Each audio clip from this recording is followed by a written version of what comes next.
Hi, good evening, friends and followers, subscribers, members of Social Change Warriors. Welcome and good evening, and welcome back to another Wednesday episode. As most of you have gotten to know us, we have 3 episodes.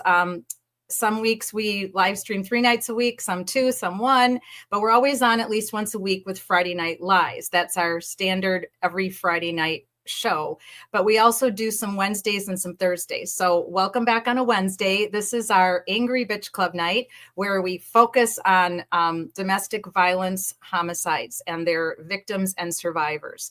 And occasionally we will have a special guest that doesn't always fit right into that. You know, we got the square peg round hole thing. So occasionally we will have a guest on a Wednesday, or we will talk about a case that doesn't involve a woman, if that's when the guest could come. So Wednesdays is mostly about advocating for victims of domestic violence, homicide, and their families who have no justice. But tonight, because we have a special guest, and I'm really honored to have with us tonight one of my former dispatchers from when I was a police officer in Madison, Wisconsin. And Steve and I are going to talk tonight about 911 calls and about the importance of the dispatcher, because I really believe that the dispatcher does not get enough credit. They are such an important piece, such an important component of an emergency, and they just really don't get a lot of credit. That's what I have seen and what I've witnessed, and I think you might all agree with that. So first of all, I just want to say welcome back to all of our regular subscribers who've been with us. This is our anniversary week. So Friday night, I put out our thumbnail of happy anniversary to Social Change Warriors. We are 1 year old, live streaming, advocating for victims of homicide and their families who have no justice. We are 5 years old in August for the program Social Change Warriors that I started 5 years ago.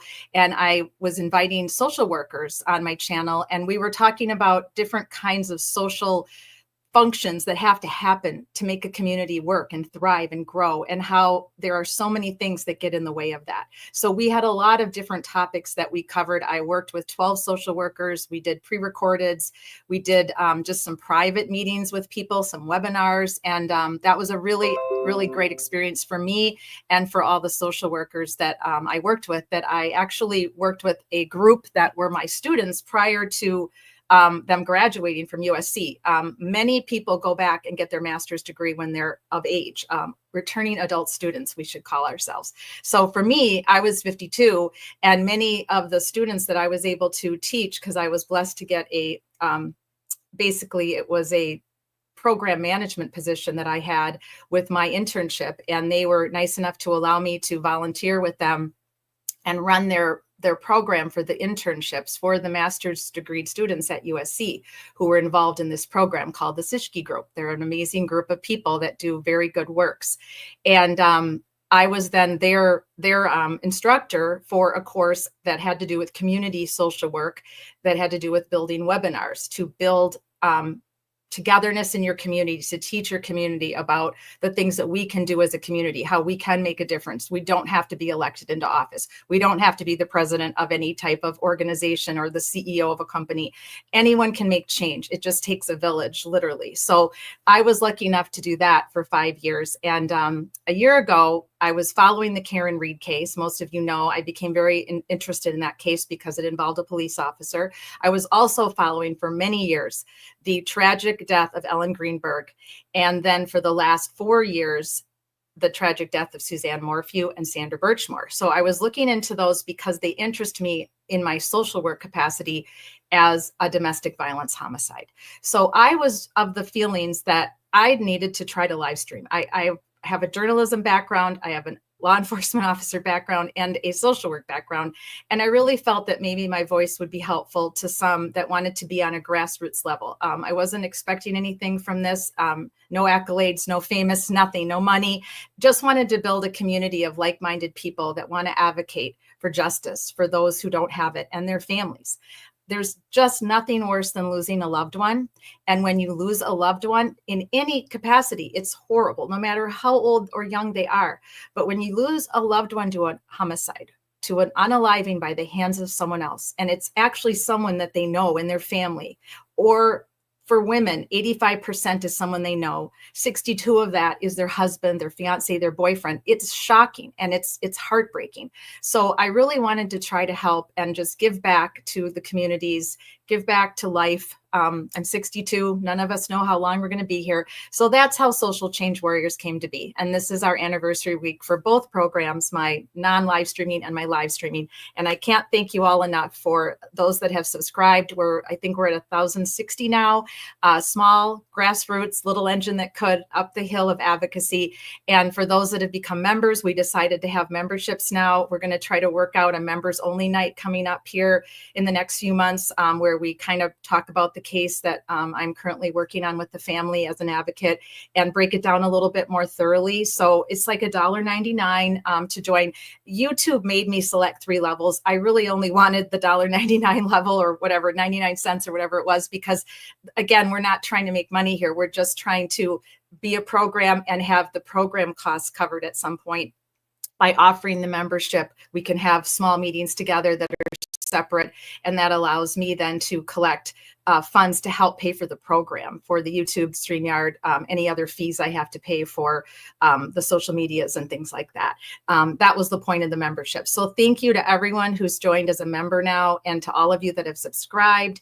And I'm just really grateful that there's so many of you that want to advocate for victims and their families of unsolved homicides. So unfortunately, this has been a crazy day. As you all know, we have had another school shooting. It just pains me to the worst degree that I even have to talk about this for a little bit. And I'm going to bring our guest Steve up, because before we delve into the 911 calls tonight, I'm going to bring Steve up on the platform here in a minute. But I do want to play our advocacy song for you, because I had to play it for myself today, because I cried when I heard about the school shooting in a suburb of Minneapolis, in a Catholic school. It doesn't matter what school it is, but I went to a parochial school. So did my son. So did my sister. And hearing that it happened in the house of God, that they were in church, they were having mass for the first week of school. Not that anything is worse than anything else. I'm not trying to say that, but it hit me extra hard, because I remember when I would drop my kids off at school, and I think most of you, whether they go to public school or a parochial or a non-denominational school, when we drop our kids off at school and then we had to work or whatever it is we have to do, I felt safe. I felt relieved. Like, okay, my kids are safe. They're with their teachers. They're at school. Now I can go do what I have to do for the day. For me, it was go be a police officer. For many of you, it was be all the other wonderful jobs and careers that we all have. But I always felt this level of safety. I never felt scared when I left my kids at school. I felt happy. I felt calm. And what's going on now in our country in these last many years of these constantly more and more school shootings, I understand now why parents are homeschooling more. I get it. It's now you're fearful. Now you have to be fearful if you go to a mall, to a ball game, to drop your kids off at school, any big event, country western music concerts, a theater. It's just horrific and horrible. And so I'm going to bring Steve up, because Steve dispatched for so many years. And we did have some potential gun calls when we were together that had to do with possibly on the campus that someone had a gun, and it never came through. Thankfully, there were no school shootings when my children were in school, or my sister and I, or when Steve and I were working for UWPD. But this is horrible. I felt sick the rest of the day. And then I literally misplaced my phone. And all my friends that know me know I typically don't do that. I'm proud to say I've never lost a wallet, a phone, a ring, a jewelry. I've never lost anything. I guess I'm too anal in a lot of ways, because I'm always double checking every damn thing. But I literally misplaced my phone today, because I had just found out about this school shooting, and it just hit me, and it hurts. It hurts so bad.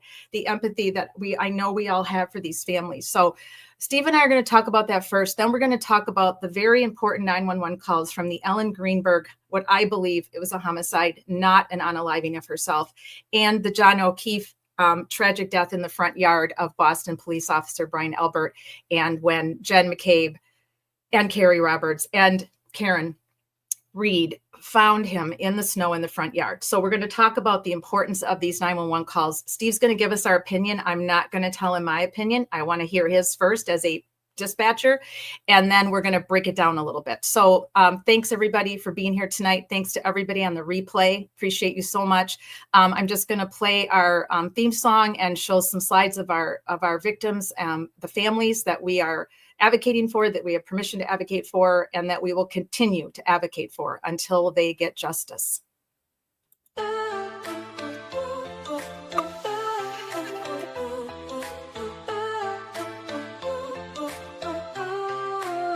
They try to silence the truth we shout, but we're still here, we're still calling out. Corruption hides behind a badge of name. We light the fire, expose the shame. We're justice seekers, we'll fight the fight for every voice lost in the night.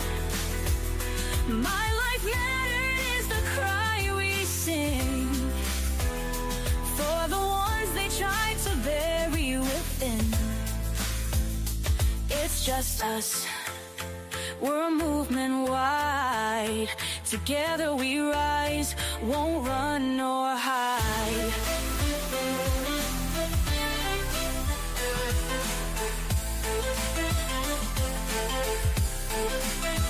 The stories echo, the pain runs deep. For stolen lives we can't just weep. Elected power but their hearts are cold. We'll bring the truth, let it be told. We're justice seekers, we'll fight the fight for every voice lost in the night. My life mattered is the cry we sing for the ones they try to bury within. It's just us, we're a movement wide. Together we rise, won't run nor hide.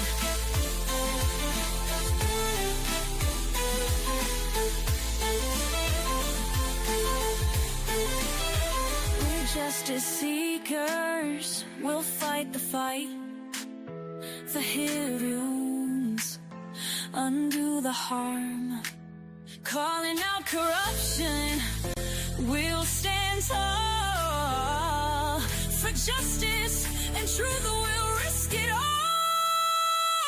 My life mattered is the cry we sing. Together we rise, let freedom ring.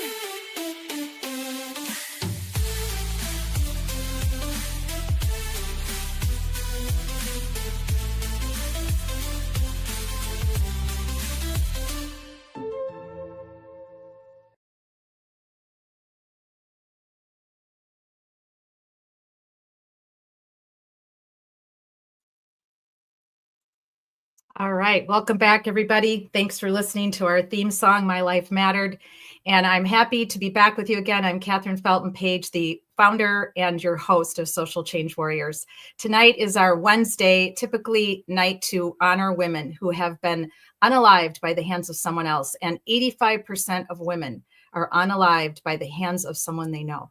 That's a shocking statistic, and we have to put an end to that. We have to bring those numbers down through advocacy and counseling and awareness. 62% of that number is their husband, their boyfriend, their fiance, or an ex. It's just a staggering number. But tonight, we have a special guest tonight. So we are also honoring the life of John O'Keefe tonight, who we have been honoring on Thursdays and Fridays. And John O'Keefe's life was taken by the hands of someone else. And we have covered the Karen Read trial, and that trial is now over. 2 trials are over now. One was a hung jury. One was she was acquitted other than a drunk driving conviction charge.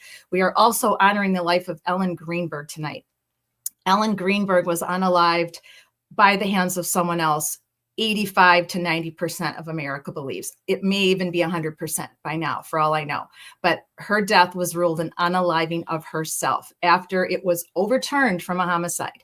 controversy expands from this case, and both of these cases have controversy. Both of these cases have corruption. We have covered both of these beautiful people's lives on our Thursday night episode of Calling Out Corruption, and we've also covered John O'Keefe and Karen Reed on Friday Night Lies, where we've been going over the cases. Tonight, we bring a very special person in my life to the stage with me. Steve is my former dispatcher at UWPD, very dear friend of mine. Welcome, Steve. Hello. Hello. Hi. Hi, welcome to Social Change Warriors. Hi, thanks. So am I the round square peg or am I the round hole? Whatever you want to be, my friend, whatever you want to be. You're not our first male guest on a Wednesday, but we haven't had too many. We've been sticking to the women theme on Wednesdays, so we welcome you tonight to our Angry Bitch Club, where we like to bitch and complain about how society is letting our families down and how police are letting our families down by not getting these cases solved in a timely manner.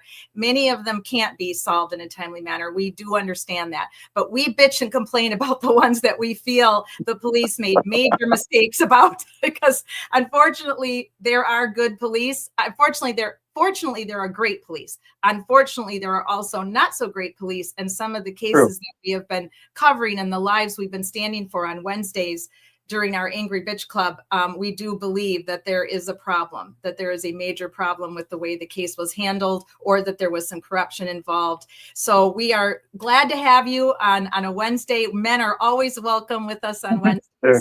That's good. Thank you for being here. So Steve, tell us a little bit about yourself, first of all, and then I'll let everybody know, how long I've known you and all that good stuff. But tell us about yourself. All right. Well, yeah, I'm not sure where to start. How amazing and wonderful Steve is, and what a great dispatcher you are. I can start. Yeah. I guess, I'll start in that realm. When I started in police dispatch emergency communications, I just felt like it was something I wanted to do, because initially I wanted to, now this is going to date me, I wanted to be a air traffic controller. Wow, I never knew that, Steve. Yeah, no, I just thought that would be the most amazing thing. I'm learning something new about you. Yeah, I guess I hadn't talked about that a lot. But then I was making leaps and bounds toward making that happen. And of course, I realized I was in a relatively small town. And I realized to do that, I'd probably have to move to a big city, which that's neither here or there when you're early 20s.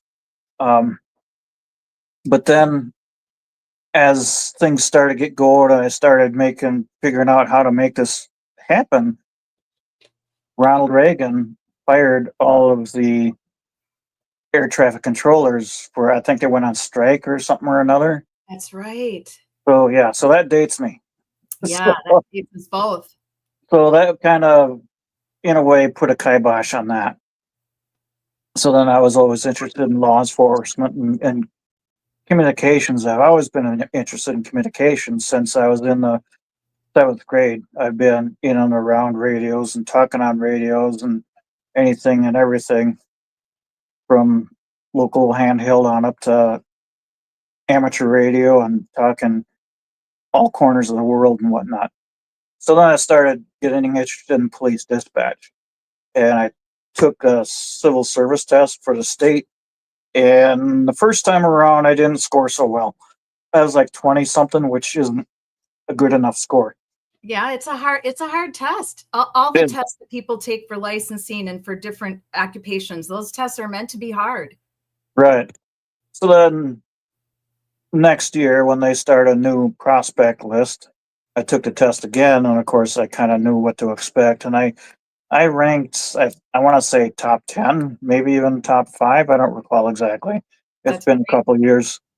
So then I started getting calls from, the state law enforcement, this county, that county, other things. And at one time I had like 3 different law enforcement agencies doing a background investigation on me, the pre-employment investigation. And then the first one to make an offer is the one I went with. And that's the one that Kathy you were working at. Yep. Thankfully, I'm thankful that you did so that we got Yeah. the chance to meet. Isn't it amazing though when Yeah. you look at your life, and I'm sure everybody who's with us tonight in the friend zone. Hi, Sherry D. Hey, Kathy, MCAT, Shauna, Julie, craziest person on earth, and all of our regulars who'll be in and out tonight and the replay. I'm sure you can relate to this, that every decision you make changes everything. Absolutely. Who you meet, what you do, how your life goes. I mean, it's kind Yeah. of scary when you think You about look it. Right? back on life, and had I done this instead of that, boy, my life would have been way over here, and I Yeah. wouldn't know the people I know, and No. you know, it's We just know insane. different people, you know, we know other people, but that's what's so crazy is that, you know, but a friend of mine's mother used to say, he was a fellow law enforcement officer with me. He was a deputy for the Dane County Sheriff's Department. His mom always used to say to me, we make the decisions at the time with the information we have. Exactly. So we wouldn't make a different decision. You know how when people like to play Right. that game where what if you did this? What if you would have did that? So I should have done that. But Yeah. you wouldn't have, But because no, you didn't know.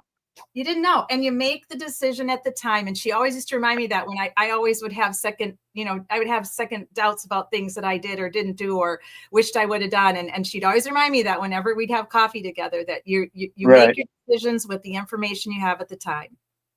And that kind of segues into the dispatch world, where Yeah. you'll get, you know, a self-initiated action from one of the officers on the radio, or more often than not, it's a phone call, either on an emergency line or a administrative line, and you take the information that you have and you dispatch it accordingly. You send responding agencies, whether it's your own police or a next agency over, or do I need fire? Do I need fire rescue? Is this a medical thing? You know, whatever. So you gotta keep all those stuff constantly in the air and in your mind, back of your mind. And yeah, exactly. You gotta go with the information you have at the time you have it. And as situations evolve, then you get more and more information. And yeah, you can do an after action review, and it's like, oh yeah, I could have done this and this and this and this. But then you're relying on everything that happened up until the end when everything was resolved.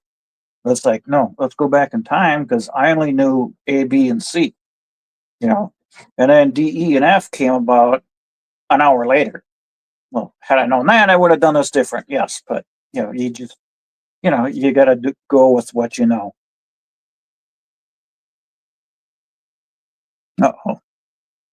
Your microphone's off. I muted it because Zeus, the grandpuppy, was barking. So Oh, yeah.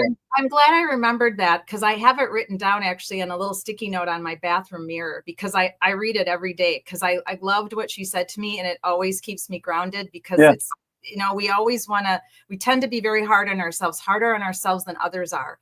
And then we have to remind ourselves that, you know, we all can make mistakes. We're all doing the best we can on any given day with the information that we have at the time. And that's just such a great philosophy, you know, for everyday life and for your positions and for everything. So I want to hold up the picture of our dear Daryl. So everyone, this is Daryl Solon. He was also a dispatcher at UWPD and a very dear friend of mine and Steve's. And if he could be here today, he's in heaven. We miss him. He would have he would have jumped at the opportunity to be on this. Oh, he was my mentor. He took me under his wing, and I learned a lot from the man. Me too. And he was very supportive when I started Social Change Warriors 5 years ago, and would come to he would watch my pre-recordeds when I would air them. And he was always a voice of reason. He had great advice to give, because he was a very logical, relaxed thinker. He never let anything get too over his head. He would just bring it down and calm it down, and then analytically look at it. And he always kept me from having anxiety attacks that I unfortunately have a constitution for. He was a master at that. He was the master at that. And yeah, everyone who didn't know Daryl, Steve and I miss him terribly. He was an amazing dispatcher, fantastic at his job, cared so much about people and trying to help save lives, because that's what dispatchers and police do. They save lives, and there's still really good ones out there, everyone. I know it gets hard when we're covering these cases with true crime and with all of these cases recently, especially that we've been following along with the families and advocating for. A lot of them have some government and police corruption involved, and it's disheartening, and we don't like it, but we have to remember there are still good cops, good dispatchers, good detectives, good sheriffs out there, good investigators. They're out there. They're trying to weed out the bad too, but it's very complicated, right, Steve? It's very complicated. It is, yes. And probably 99% or more of law enforcement are good people. It's just the bad apples. It only takes one to ruin a bunch, as the saying says. Go. It's like, yeah, one dude does something that's sketchy, that has a history of doing that. Well, then all of a sudden you get an attitude about that jurisdiction, that agency. Right. It's tough, and that here right now in Florida, there's several counties. The county sheriffs are getting a really bad rap for cases that they're not handling well, but we don't know all the details either. We don't know what they're up against. They can only tell us so much. So it's very frustrating for families when their case is not being solved, or when the case was not taken up by the DA, and they didn't end up pressing charges because they felt that either law enforcement didn't have enough, or what law enforcement had was enough, but still not enough to get a jury to all agree. And that's what a lot of people tend to forget. And I think those that follow the cases and follow the trials, they learn about how difficult it is for the DA and for the police. The police have no decision-making power if a case goes to trial. Zero. Right. They just present the case to the DA. They present all the evidence. They write the police reports. They send the police reports over. And then the prosecution, the DA, the prosecutor's office, the DA and his people, they decide if there's enough there to take that case to trial. The Suzanne Morphew passing is a great example of that, because they arrested her husband, Barry Morphew, about a year into her disappearance, but they did not have a body. That was considered charges without a body, which is very hard to do, because you don't have a time of death, a cause of death. You don't know where it occurred. You don't have a crime scene. You don't have nothing. But it has been done. It's very difficult, but it has been done. Right. It has been done. Here in Wisconsin, it's been done. Right. It's been done everywhere, but it's very difficult. And they did have circumstantial evidence from things that were going on in the marriage and things that went on in the house that day, his cell phone, his behavior, his bizarre interviews that he gave afterwards.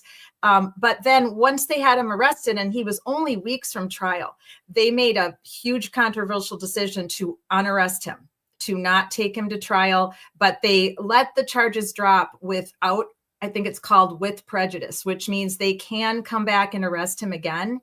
So then a year goes by, and then they find her, and they found her completely accidentally. She was not found by the search for her. She was found by the search for another person in the area. So that now they have the body.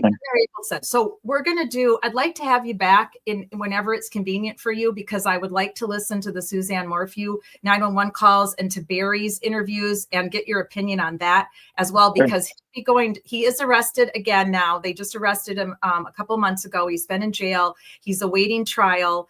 And it's a very bizarre case with a lot of twists and turns, but I think it'd be interesting to get your take on his interviews and also on the 911 call, which came in from a family friend. And you can really tell the difference when there's a 911 call from the possible suspect versus an actual friend who has true care, right? For that. Absolutely, yeah.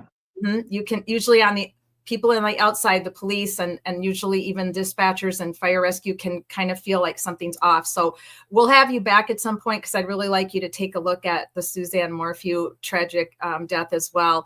But tonight we're going to talk about the 911 call that Sam Goldberg made when he discovered his fiancee, Ellen Greenberg, unalive in their apartment, and the 911 call that Jen McCabe made, a friend of John O'Keefe. Now, I know you know about the John O'Keefe Karen Reed because I told you about it. Right. Yeah. We had quite a discussion on that. We had quite a discussions on that, and you've been to some of the Friday Night Lives. So I know I can't completely keep my opinion on that one, but do you know anything about the Ellen Greenberg unaliving?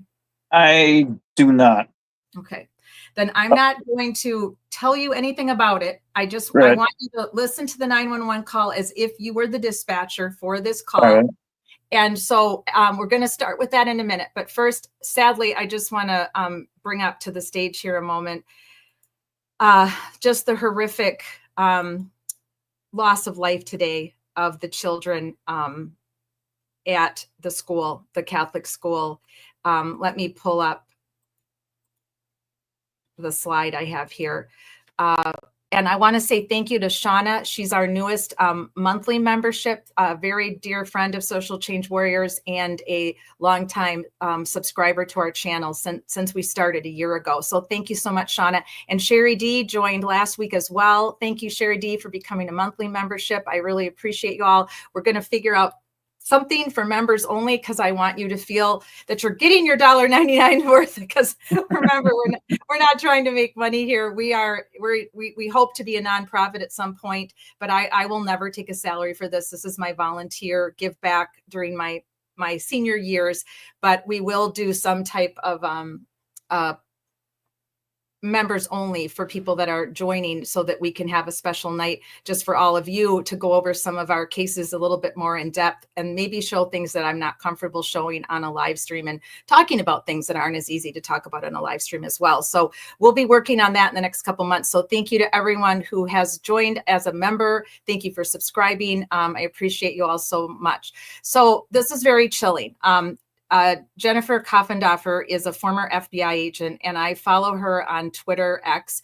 We don't agree on everything. She felt that Karen Reed ran John O'Keefe over with their car. I still don't understand that because I really respect her opinion on a lot of things and a lot of cases that she covers. So I'm not really understanding that yet. And I've really wanted her to come on the show and like debate me and talk to me about it. Hi, Kathy. Good evening. And good evening, Sherry D and MCAT. Hello again. And Shauna and Julie will join us at some point tonight, I believe. I'm going to take this banner down. Hang on, give me a second so that I can show this to you guys. I have to run up here to the banner section. I am the producer and the live stream host, so sometimes the things get a little slowed up because I have to do everything. Maybe someday we'll have a producer that'll handle all of the things that producers do that I do. But for now, I'm doing it all. I'm wearing many hats, as Shauna calls me the cat in the hat. You guys know I like to change my hats up. Purple is for Wednesdays for domestic violence awareness. This is very disturbing. So Jennifer Koffendorfer, I just saw posted on Twitter X that a manifesto video that this man put out yesterday, or he put it out at some point before he went to the school, and I don't know if they just found it or if somehow he released it, had it set up for release on his social medias. I'm not sure. I don't have all the story, the background yet, but all I do know is that the last time I checked in, which was 11 minutes before we went live, there were 2 students that had passed, an 8-year-old and a 10-year-old, allegedly. I mean, this is all just, first coming out. So there's not a lot of information out there right now. Over 14 injured, I believe, many of them taken to the hospital. Absolutely horrific nightmare scene at the Catholic school. And so I just trigger alert this, everyone. This is very disturbing. This is a high level trigger alert for all of you that have any type of issues with this type of thing. It's very scary. So let me take a moment to pull this up for you, and we'll share it. But again, I just want to make you aware this is scary stuff to see.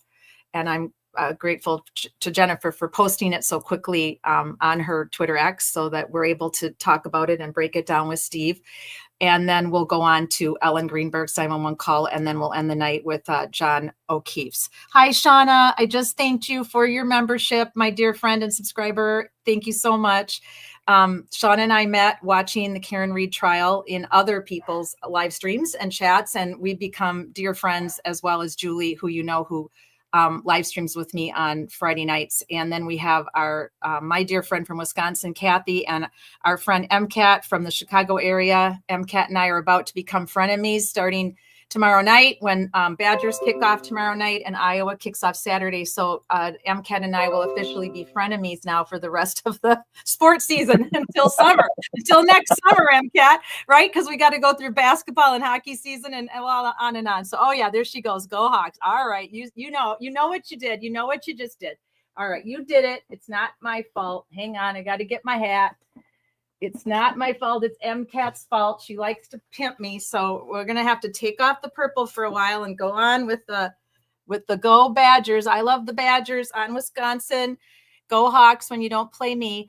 All right. So one thing I always like to remind all of you is we're advocates. We're advocates for people that have been unalived and that don't have any justice. But we also have to have days where we talk about things that matter to us in our lives because we have to live. We have to keep living. We can't be sad every day. The families have to be, because that's part of the grieving process, the healing process. And they'll always be sad every day, a little part of them. There's a little part of me that's still sad about losing my father to cancer when he was only 41. And my grandfather was hit by a car. And then my grandma died of a heart attack. It was extreme stress for my family and extreme difficult tragedy to go through at such young ages for my sister and myself and my mom, who was only 39 when my father passed. We've all had a level of sadness that never leaves us. And those of you that have lost people too early in life to tragedies, it's a level of sadness you can't compare with when you lose a loved one to old age, because when they've lived their full life, we're sad, we miss them, we're selfish humans, we want them back, but they lived a full life. But when you lose someone to tragedy or an unaliving, there's a piece of you that will always be sad. But we are advocating for those families. We want justice for them so they have some measure that they can go on in their life with some measure of justice. But while we're doing that, we still have to have moments where on this show, we chat about sports and we talk about happy things because we have to, or we can't advocate for people, because then we'll go down into this deep, dark depression. And it's like a level of survivor's guilt almost, and it's compassion fatigue. And it's a real thing. And Steve knows about it because dispatchers can get it, cops can get it, firefighters, nurses, doctors, anybody that works with death can get compassion fatigue. It's very stressful. So we do take a break every few minutes here and there or once an hour to talk about something off topic that doesn't have to do with advocacy or unalivings, because we need that. We have to refresh our spirit in order to keep standing for the victims of homicides and their families. So thanks, MCAT, for putting that up. I appreciate it. Yes, go Big 18. We are 18 in our conference now, no longer the Big 10. So we have to slowly stop calling us the Big 10, because that's not very nice to the other 8 teams that are now in our conference. It's crazy world. Right, Steve? The NCAA has gone insane with these It has. Big power conferences. It's crazy. So, Indeed. All right, I'm going to share my screen with you guys, and I'm going to bring up this very disturbing video. I'm so scared to show it, to be honest with you, because it's just that disturbing.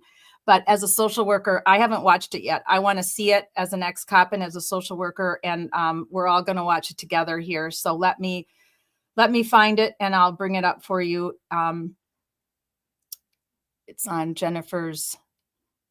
Give me a second here. I have to make sure I have the right tab up. So yeah, that's not it. Okay, hang on a second, guys. Sorry. Steve, while I'm doing this, will you tell everybody kind of wanted to ask you this question. So while I'm pulling up, trying to find Jennifer's, I thought I had it pulled up and now I don't have it. So I had wanted to ask you the question, what do you think are the 3 important things that all dispatchers need to have in their toolbox when they come to work every day? They're like mental toolbox. Yeah, that's a good question. I guess the first thing is patience. Patience with the people you're dispatching, patience with your callers, and patience with yourself. Dispatch can be, in law enforcement in general, at times you go from absolutely nothing happening to, in a minute or two, it's hit the fan and you don't know which way to turn, and you don't know what questions to ask and where to go and who to even look at. But you figure it out. You got to just break it down and figure it out. So that's part of the patience thing. And then you got to always be ready, because that next phone call could be a life changer. That's great, Steve. I mean, I want to type those in the chat box, so I'm going to have you repeat those to me here in a minute. I'm going to share my screen with this offensive video that we're about to watch. I'm going to just say again, everybody, this is a heavy trigger alert. So Steve, I asked Steve the question, what are the 3 important things that all dispatchers need to have in their mental toolbox when they go to work every day? And the number one thing you said was patience, right? Right. Okay, I'm putting that down as the number one. And that makes so much sense because like you said, everything can just go on a haywire and you've got to keep patience because you have to keep your wits about yourself. What's the number 2? I would say problem solving skills. Yeah, I agree. Big time. Yeah. Yeah. You've got a big incident going on at one side of your jurisdiction and then something else goes down elsewhere where you got most of your cops over here dealing with situation number 1 and then number 2 bubbles up and you're like, I got like 1 or 2 people I can send. So then that's when you gotta think outside the box. Who can I send other than police? Right. Other non-law enforcement, from the local agency, from the county, from the city, local city, whatnot. So you always have to keep that in the back of your mind. Okay, if most of my cops go out in this, say you had a structure fire, we had a relatively small department, so we didn't have a lot of cops on the road at any given time. So most of your cops are going to be at the structure fire, and somebody else gets robbed or there's a fight or something. Fights you got to get to like yesterday because they can turn into life threatening, and somebody can bring out a weapon. You don't know. So you got to get going to that, but it's like, okay, who can break from this one? And I'll see if this agency has a couple Joes they can send, that kind of thing. So you're always, and we got this dude over here that's not doing much, and he can be on the periphery. He's not armed, he's not sworn, but he's eyes and ears, so he can set up part of the perimeter, that kind of thing.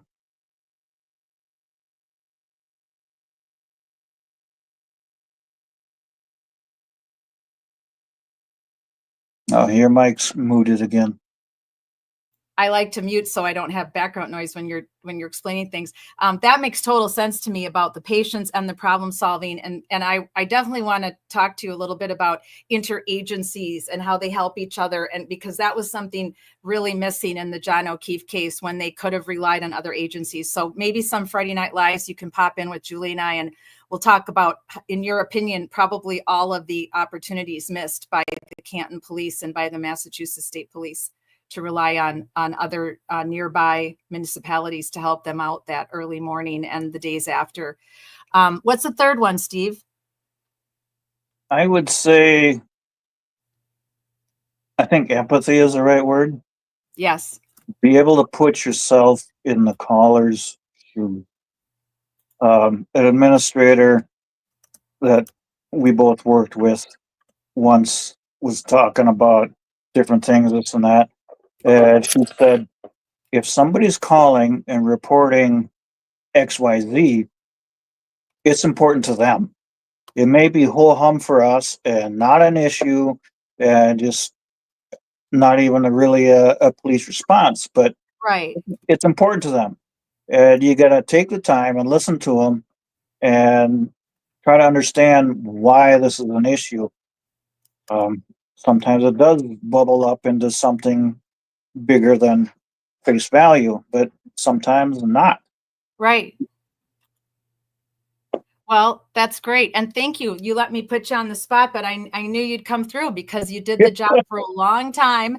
Yeah, and 12 years, 11 years, 12 years, something around there. Yeah, I knew you would know, what were the 3 things. And those, to me, those are the 3 big things. In my own mind, I had problem solving listed first, patience second, empathy third. So, I mean, you and I are good. We nailed it. A reason, because we're on the wavelengths. Yeah, we align. Yeah, but I think of how many times you guys had to problem solve calls because of the complexity and the nature of the police call. And then for me, then that's where your patient comes in once you do all that problem solving. And then you have empathy for not only the victim, but the families on the scene that you're talking to and to the officers. You have empathy for the officers who have to go to that very chaotic, horrible scene. Exactly. Then you got to put yourself in your officer's shoes. What do they Right. want to know? What do they got to do? You know, they want to know, like with the fight, they want to know if there's weapons. Is somebody already hurt? Is somebody down? Is this a life situation? Do we need Exactly. fire rescue? A fire rescue is not going to go rushing in until the police have the area secured and everything's Right. squared away. Right. Well, thank you, Steve. That was great stuff. And I'm going to put that on the replay. So people, I'm going to put it in the comment box on the replay too. So it's there for anybody who has any questions for you down the road. Cause I love it when people that watch us on the replay, they email me questions sometimes, or they'll post their questions right on the YouTube in the replay area, chat box, friend zone area that we have. So that's great. All right, everyone, this is Trigger Alert. This has to do with today's school shooting in Minneapolis, a suburb of Minneapolis, Minnesota, where 11 minutes before we went on the air tonight, there were 2 children that had passed at the scene immediately, many in the hospital. I don't have the most recent update. It's horrific. The chaotic scene at the school, you can only imagine when that 911 call comes out, how horrible that was. But this is very disturbing.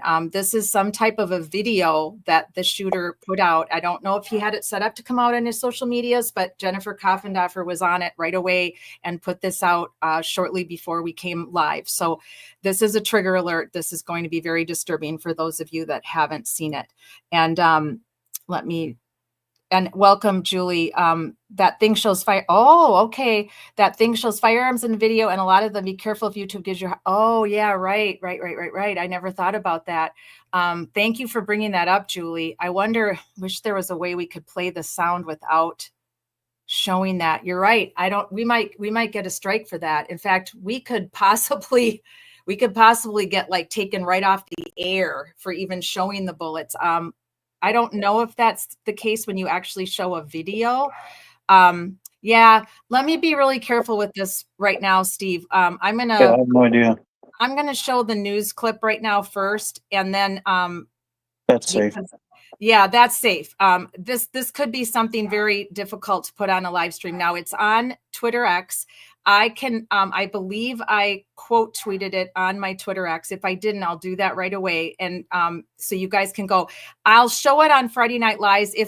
I'll write into the YouTube and find out if we can show it. And thank you, Julie. I didn't even realize that that the GUN was showing. I just thought the actual bullets were showing, which even those probably they don't want on a live stream would be my guess.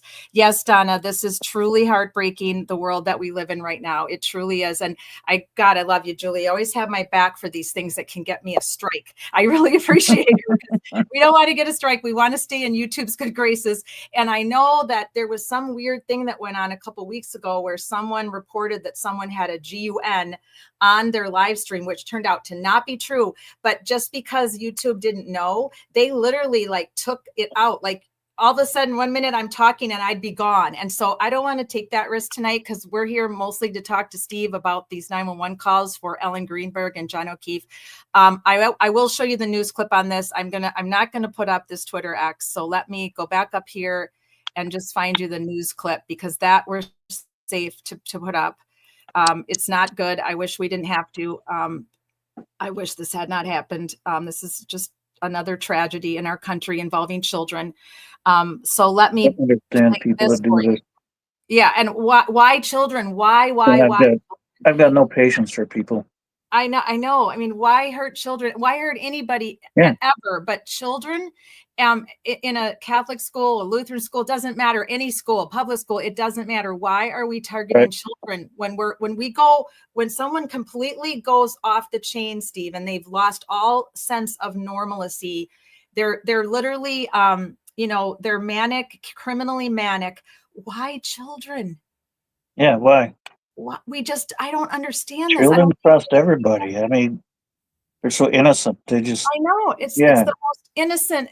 Animals and children are the most innocent. And it breaks my heart when anybody gets on a live, but to walk into a school and do this in a school, again, another school, I just feel I've been just sick all day. I was glad you were coming out with me tonight because I feel safe with my community here and with you. And I was just stressed and felt horrible all day about this because there's just no answers for this. Even as a social worker, I have no answers for you. I don't know why this is happening to our children. So let me play the news clip. This is from CNN, and we'll see what they have to say. I haven't watched this one yet. Let me go down to the, okay. I was like 2 seats away from the stained glass windows. So they were like, the shots were like right next to me. That's scary. Yeah. You went under the pew after that happened? Yeah. And Is then that what everyone tried to do? I think I got like gunpowder on my neck. Oh my When God. you heard the shots, what went through your head? I was like, the first one, I was like, what is that? I thought it was just something. Then when I heard it again, I just ran under the pew. And then I covered my head. My friend Victor like saved me though, because he laid on top of me, but he got hit. My friend got hit in the back. Oh. Did he go to the hospital? Yeah, he went to the hospital. What went through your mind when you saw that? I was super scared for him, but I think now he's okay. Oh my God. I think a lot of people have, hang on, let me move this one over here. Take that one away. Just interviewing a kid that age, and he's relating I'm his a little- story. It's just incomprehensible.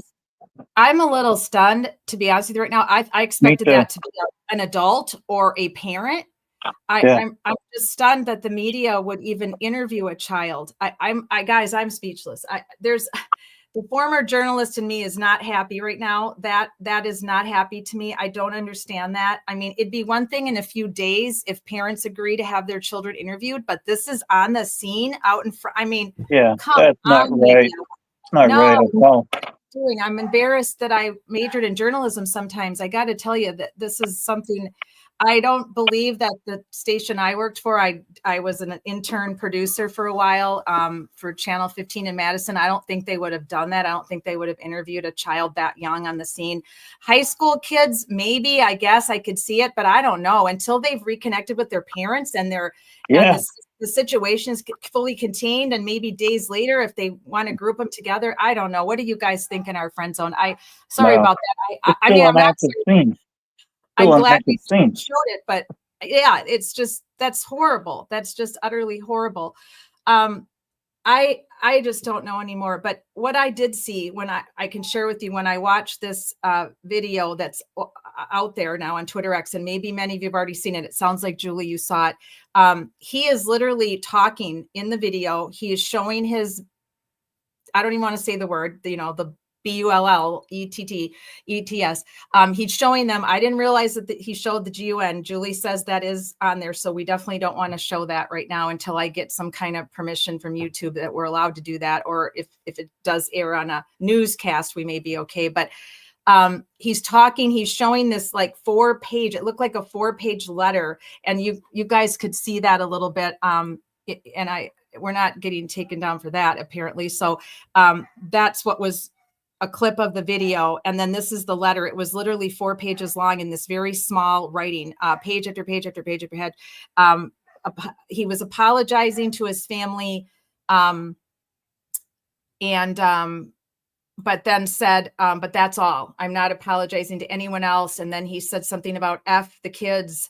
It just absolutely scary. The tone of his voice, very outer worldly.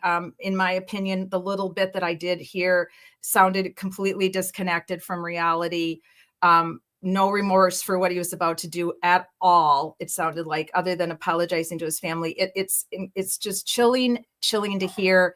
And, but I want to err on the side of caution and not play it on a live stream until I can find out if we're allowed to. And then we can play it Friday night and discuss it a little bit more. So, a couple people that I saw on social media were saying, don't go on that whole thoughts and prayers thing again. But I understand why people want to say that, because a lot of times we don't know what to say. We're stunned, we're overwhelmed. And when a loved one calls us and tells us that another loved one is sick or in the hospital, that's what it is. You want to give them your thoughts. You think about them constantly. You're worried. You want to pray for them. So I understand where the whole thoughts and prayers comes from, but I don't know what we do anymore because I know, Steve, that you are, a gun guy, right? And you own Yeah. guns. And so, and there's my son owns a gun. He likes to go target shooting, and he's and my other son goes hunting. I mean, my grandfather was a hunter. He had many guns in the Right. house, but gun safety is paramount in anybody's home, Yeah. right? The first thing you got to think about. Right. I got grandkids now that are, early teens and, 8 and 12 or something like this. And yeah, it's like, I got guns around the house, but it's like, okay, they got to be, a secure area or totally Right. out of the general living space, areas where they can access 100%. Yeah. Because if I leave something somewhere where they can get at and something happens, I'm liable. Yeah. And that's exactly what's happening in Madison. There was a school shooting last fall. I talked about that on one of Yeah. our programs. I had just started live streaming, and this happened in September, October. Right. There was 2 people killed, and the shooter killed herself. That was at a parochial school as well. It was. But now the shooter's father is in the court for allowing access to the weapon. Yeah, I saw that. Yeah. So he's going through the court right now. But part of me thinks he's a scapegoat because they just needed to prosecute somebody or something. But then the other part is, well, if he was negligent with the storing of his weapons, then unfortunately, yes, he is liable. Yes, I agree. And that's what I was saying is that you and I are on different sides of the aisle politically, but not too far away. We both we can come to the middle. And you and I have had great discussions when we were on the way up to Superior for Daryl's Papa for his funeral. Right. Steve and I can debate. We can debate intelligently. We still respect each other no matter what.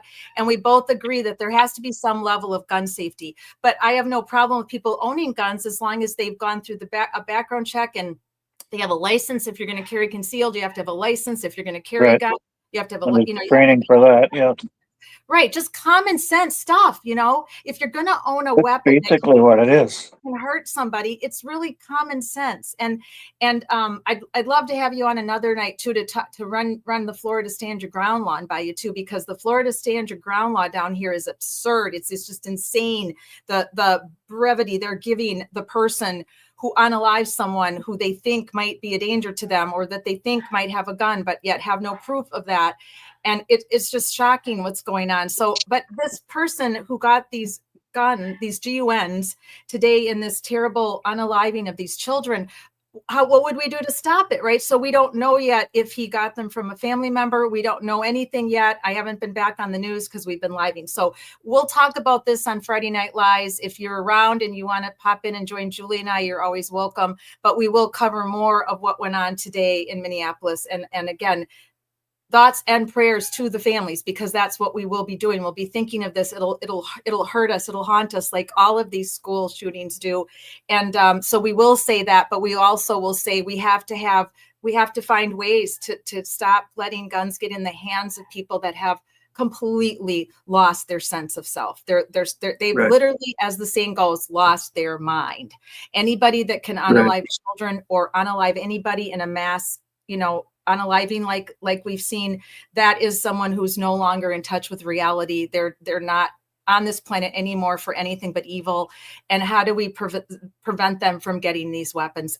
It's an ongoing debate topic. It's so hard and difficult. Sherry D is back with us. Thank you, Sherry D, for coming back. So we are going to. Sometimes it is prevented. Yes. And that sometimes hits the headlines, sometimes not. But yeah, you're not gonna stop every situation. No. It's just not possible. Never stop it. And what I've always said, and I've discussed this with my sons, who believe in people have the right to bear arms, people have the right to own guns, and I believe that as well. Because the bad guy is going to get what the bad guy wants.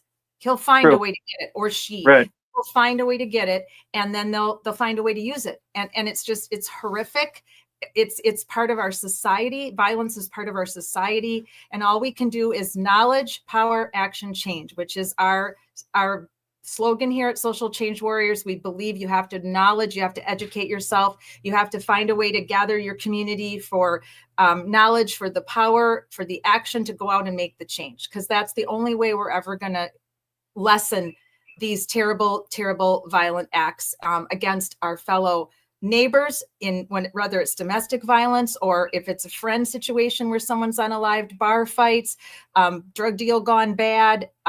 Again, there's many ways that people lose their lives in our country to violence. And all we can do is educate, and band together. And it takes a village to change things in our society, but there will always be evil. There will always be bad things. It's sad, and we hate to say it, but it's the truth. It's just part of our existence in society, right, Steve?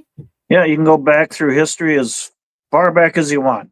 And there's always somebody or somewhere, somebody that was evil, that was just the villain.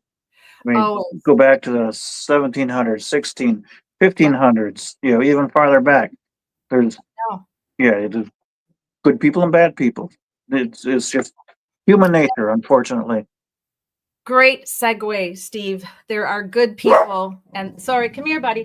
There are good people, and that is Ellen Greenberg, and was Ellen Greenberg, and will always be Ellen Greenberg. And then there are, in my opinion, and again, everything that we say on Social Change Warriors live streaming and in our friend zones is our opinion. In my opinion, this is your number one suspect, Ellen Greenberg's fiance, Sam Goldberg. And he is a bad guy, in my opinion, because I believe, and so many others in this country believe, who are standing for Ellen, that he unalived her on that cold, scary nor'easter night that came in. Ellen had just gotten off of school, and she was a teacher. She was a friend, a daughter, an absolutely wonderful human being, and did not deserve to lose her life at the hands of someone else. Unfortunately, there is no justice yet for her family. So before I go into a little bit more about what happened to Ellen Greenberg, I want to play the 911 call, because Steve doesn't know a lot about this case, and I don't want to, I've already given away enough as it is, but I want him to hear the call before I talk about it too much more. So let me pull up the 911 call for you all. So stand by, and we are going to listen to this. We've listened to it before. We've had several live streams about what happened to Ellen Greenberg. If you're interested in seeing any of those, you just have to go to our library on YouTube and go to the live tab and just scroll down. We've had at least 2 or 3 live streams about what happened to Ellen. So let me go to the screen share component here. Give me just a second, and I will pull this up for you. I have a couple different tabs open for the other 911 call we're going to listen to, so I have to find the one that I need to pull up here. Okay, so this should be it. All right, now let me know if you guys can hear it. There's not so much to see, as it's just a 911 call, so you're not going to actually see anything. But let me know when I pull this up here. If I'll do How old is this case? How long ago did this happen? This case is very old. The Greenbergs have been fighting for justice for Ellen since 2011. Okay, so yeah, and so long damn time. A long damn time, and it's time's up. Philadelphia, time's up for justice for Ellen. So, and I'll give you the background on the case as soon as we're done listening, and you give us your opinion. Trigger alert, everyone, on this as well. This is the 911 call from the day that Sam found Ellen in the kitchen of their apartment. Help! I need everything out. I just walked to my apartment. My fiance's on the floor with blood everywhere. What is the address? 4601 Flat Rock Road. Please come help now. 4601 Flat Rock Road. Is it the house or apartment? Oh no! Oh no! It's an apartment. Please, Harry, please. Where is she bleeding from? I don't know. I can't tell. No, sir, you have to calm yourself down in order to get you some help. I'm sorry. I don't know. I'm looking at her right now. I can't see anything. There's nothing broken. She's bleeding. Ellie! You don't know where she's bleeding from? Can't tell Ellie! where the blood's coming from? I think her head. I think she hit her head, But it's everywhere. Okay, sir, It's everywhere. think she might have fallen? Do you know what happened? She may have slipped. There's blood on the table. Her face is a little purple. Okay, hold on for rescue for her. Stay on the phone. What's wrong? I went downstairs to go work out. I came back up. The door was latched. My fiance's inside. She wasn't answering. So after about a half hour, I decided to break it down. I see her now just on the floor with blood. She's not responding. Okay, is she breathing? Look at her chest. I need you to calm down, and I need you to look at her chest. It's really. I really don't think she is. Listen to me. Someone's on the way. Look at her chest. Is she flat on her back? She's on her back. So I bring her. Look at her chest and tell me if it's going up and down, up and down. I don't see her moving. Okay, do you know how to do CPR? I don't. Okay, I can tell you what to do, okay, until they get there. I want you to keep her flat on her God. Hello? Yeah, hi, okay. Are you willing to do CPR with me over the phone until they get there? I have to, right? Okay, so get her flat on her back, bare her chest, okay? You want to rip her shirt off. Okay? Kneel down by her side. Oh, my God. Ellie, please. Listen, you can't freak out, sir, because you Okay, I'm trying not to. Her shirt won't come off. It's a zipper. Oh, my God. She stabbed herself. Where? She fell with a knife. Oh, no. Her knife's sticking out. Her what?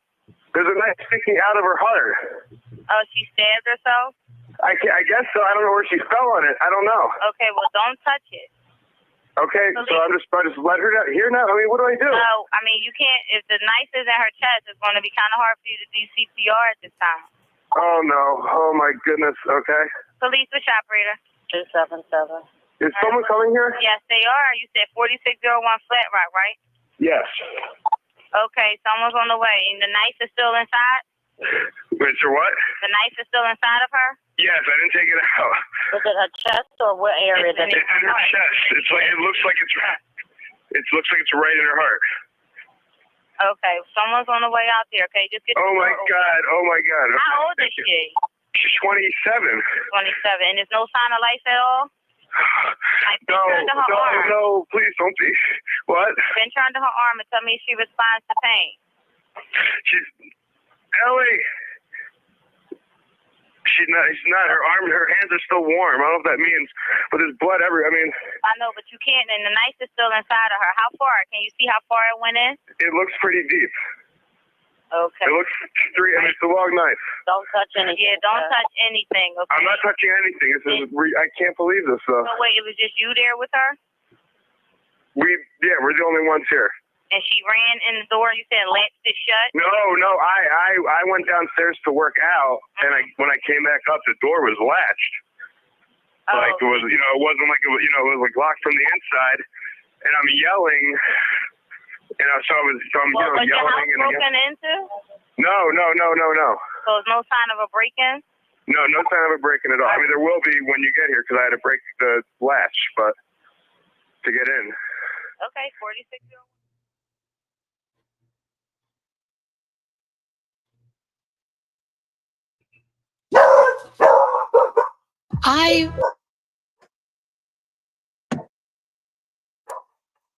Okay, Steve. Hang on a second. Let me bring you up. So I haven't listened to that in a while because I wanted it to be fresh in my mind again, hearing it fresh again. Anything stand out at you like immediately? That's an interesting one. But yeah, that's what you deal with on the receiving side of the phone, obviously. What do you think about? Let's start with the dispatcher. What do you think? I was just going to say, I think the dispatcher did a good job. Yeah. Overall, but the thing we're taught when we answer an emergency line is it's like real estate. location, location, location. Yep. So like on some shows and whatnot, like real drama, not like the Hollywood stuff, like the real stuff that you see. They'll always answer the phone, 911, whatever dispatch, whatever agency you are. What's the location of the emergency?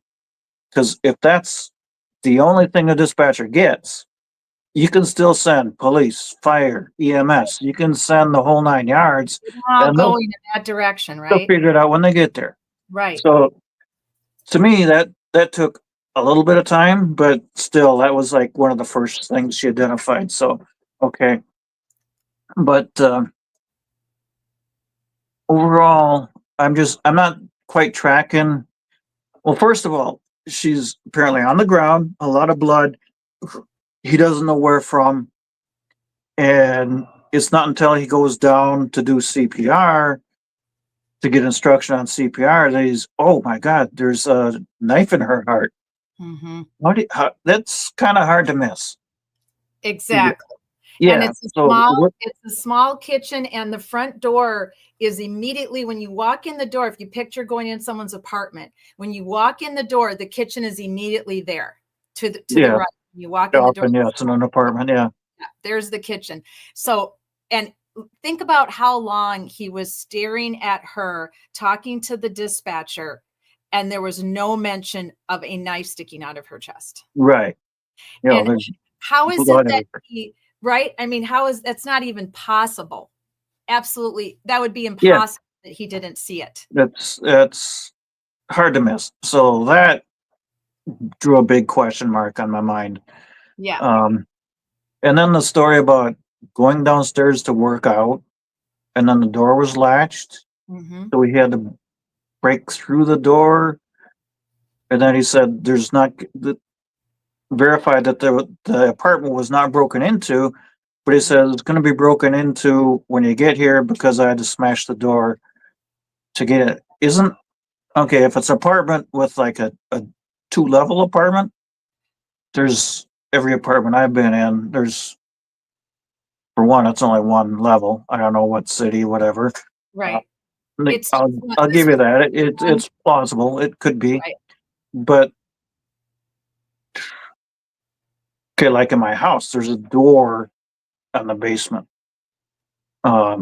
This just has one door because it's an apartment and it's on the 6th floor, I believe. So there's just one apartment door. That's it. So maybe the workout room was a communal thing. It was downstairs. Probably a facility for everybody to use, I'm thinking. Yes. So that's what he meant by down there. Correct. So he was out of the apartment. So he had to break the door to get in. Right. So, okay, now that explanation, that kind of paints a better picture for me. But then his whole response, there's times when I'm thinking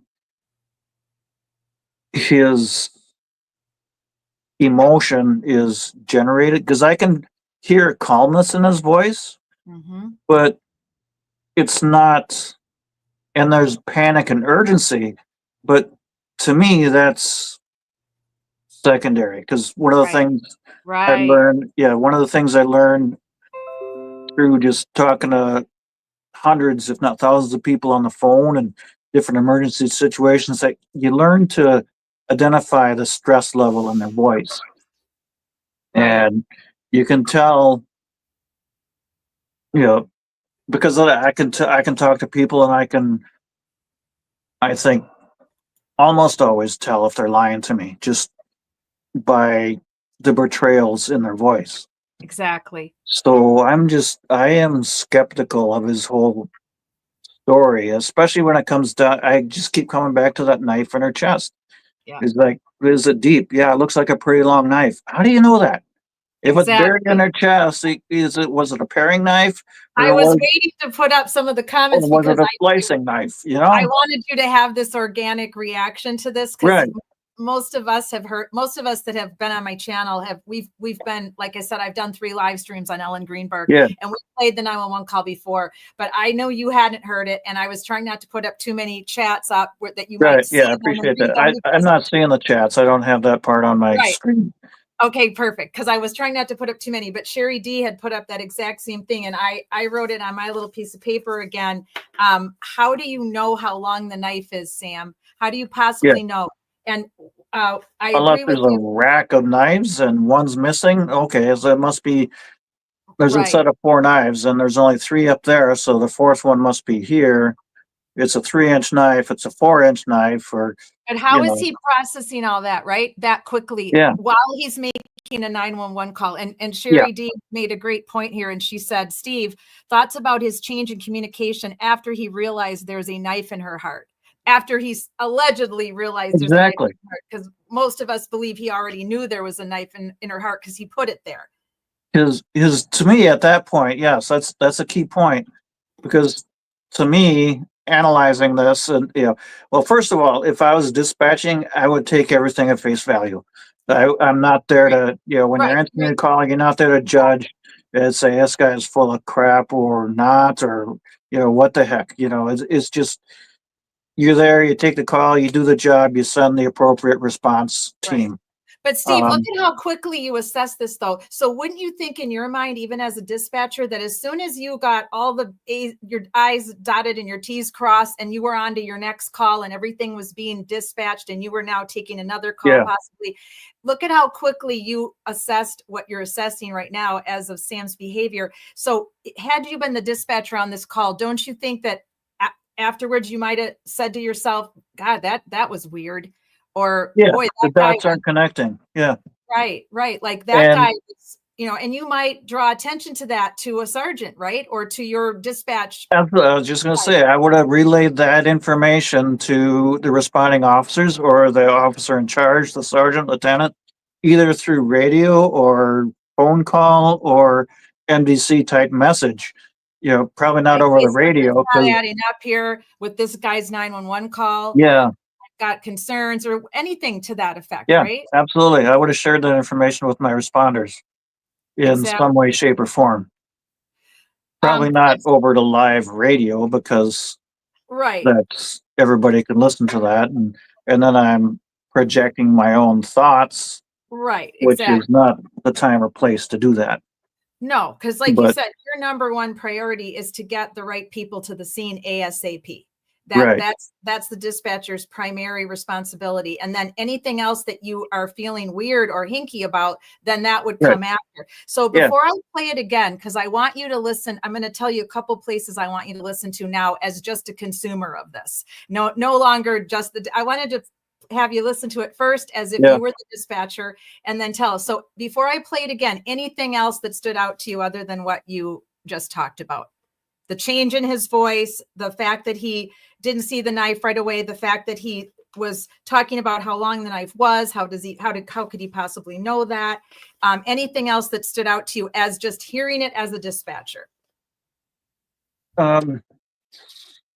So this is, it's clearly a situation where it's a larger, or at least there's at least one other dispatcher in the room. So that person is dispatching the call while the call taker remains on the phone with the caller. Right. Because is often the case. They're like, is anybody coming? Anybody coming? I've had that myself, to where, incident, not to digress or sidestep, but an incident one time where somebody jumped off a 5-story parking ramp, and the person, my caller, was somebody was like on the 3rd story and saw him falling down. Yeah. So I'm on the phone with them, and we're getting dispatched behind the scenes, and they're like, isn't anybody coming? Because when you're waiting, it takes forever. Right. And it's like, isn't anybody coming? Anybody coming? I'm like, yeah. They've been dispatched. Trust me, they've been dispatched. I'm here with you. Right.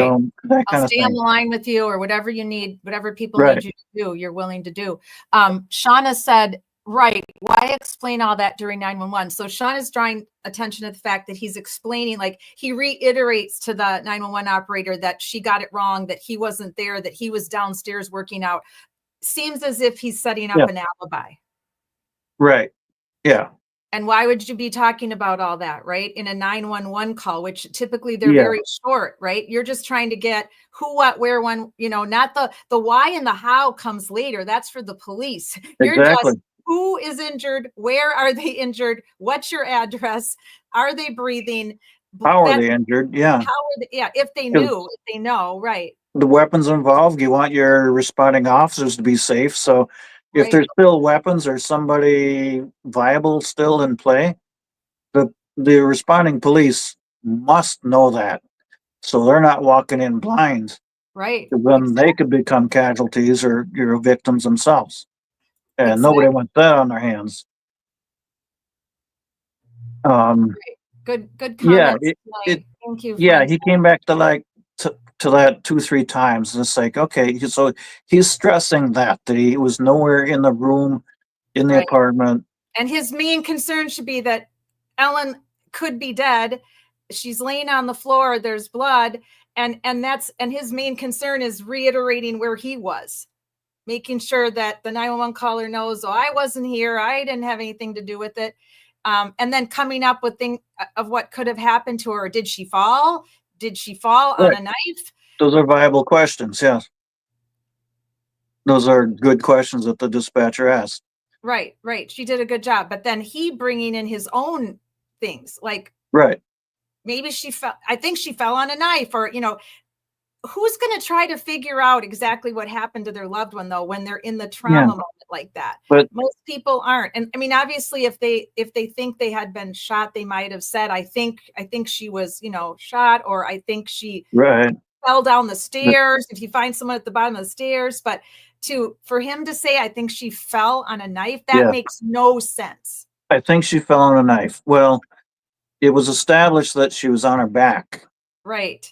And all of a sudden, like I Right. mentioned earlier, all of a sudden he realizes, oh, there's a knife in her chest.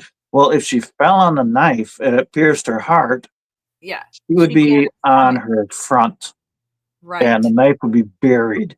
You would not see that until she's rolled over. Exactly. Welcome, Rocket. Is it the Rocket the Papillon? Papillon. Did I say that right? Rocket the Papillon. Anyone care that Schwartzman Papillon. has Papillon? Yes. Anyone care that Schwartzman has ties to organized crime? Cash for Kids scandal, a shady situation with Jimmy Carter. Jimmy Hoffa's admitted. Whoa, that's a lot, Rocket. That's a lot to absorb. Yes, I was aware that there are possible connections with the Sam Goldberg family. The Schwartzman side, the uncle, Sam's uncle, was a very prominent judge in the state of Pennsylvania.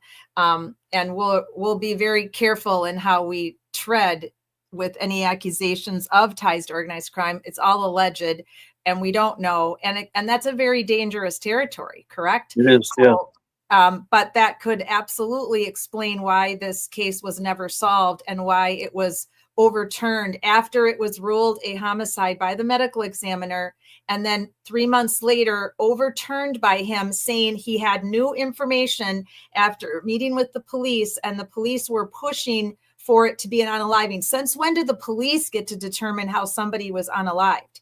That's not up to the police. The evidence is up to figure out who did it, or if they did unalive themselves, to give the police reports what was at the scene. The medical team figures that out. Right. What did they garner from the scene that would lead to an unaliving of a person by themselves? But the actual medical examiner also has a huge component weigh in on the cause and the manner of a person's death. So the other thing about this case, Steve, that's so horrible and so shady is that they never brought a CSI, a crime scene unit, into Ellen Greenberg's apartment. And the police gave permission to the property managers the day after she was unalived in this apartment to clean the apartment. Why would they do that? There's no reason. That seems awful quick. Yeah. Exactly, because that's still her apartment, whether she's unalived or not. She has Yeah. a lease. She signed a lease, and that's still legally her apartment until the parents can take her things out of there and get a death certificate and then move her from that lease. That doesn't just happen in 24 hours. They're not going to clean the apartment and then rent out her apartment and tell her family, come and get all your shit because we've got to, sorry, YouTube, because we've got to rent this apartment. I mean, what the hell are these people expecting us to believe here? That you're going to send in a cleaning unit, the apartment complex? They have no rights in that apartment at that point, other than that she paid her rent. The rent was paid in full. They had really no right to go in and clean. That's her parents' right. Scene. Correct. That's still a crime scene, number one. Nobody should have been in there. But then once it was released as a crime scene, then the parents have the right to go in there next. They have the right to determine who's going to clean their daughter's apartment and get her things out of the apartment, her personal effects, her furniture. I mean, come on, people, right? I mean, this should have been the hugest red flag to anybody. And it was obviously to her parents and to her friends and people that cared about her. It wasn't a red flag to anybody supporting that Sam had nothing to do with this. And his judge, uncle, Judge Schwartzman and cousins and that side of the family, all our opinion, of course, and the opinions in the friend zone are their opinions. But that's, we're going to, maybe more and more will come out. I hope to God, because I'll bring you up to date what's going on as soon as we're done finishing going over the 911 call. But thank you, Raquette. Most of that was all known to me. Thank you. Not so much, again, the whole political connections. It's going to be a big mess is my feeling. So let me see what else here is going on in our chat. Let's see here. Well, what I would like now is I'm going to play this one more time. And again, it's very difficult to hear, and it just pains me to hear it because no one deserves this. And Ellen did not ever, no one deserves this. No one deserves to be treated like this. And it's painful for me to hear. And then I'm going to point out after we listen again, Steve, the things that I noticed immediately. And probably because I've been following true crime now for many, many years, and I was a police officer, so my brain is thinking like a police officer and a social worker, right out of the gate. When I first heard this 911 call, I will share with you, what I'll do is I'll stop it and we'll discuss along the way. That's a good idea, yeah. Instead of hearing it all the way through, I'm going to stop it because I want to point out the things to me that are very egregious. And I think most of everybody in our friend zone agrees, since most of us have listened to it already. So let me go back to the share the screen component here for a minute. All right, I've still got it up. So now I just got to go back to where we were. All right. Well, that's not it. Where did I just put it now? And give me a second because I got to go back to my correct tab of where I was.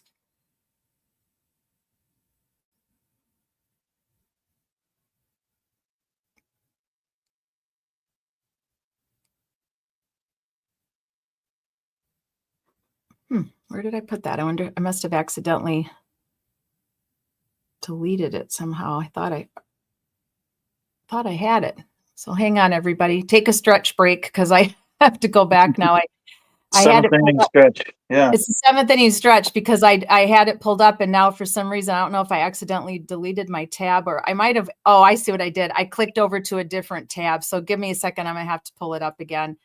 I accidentally clicked on a different tab. So once I find it, I'll get it here for you.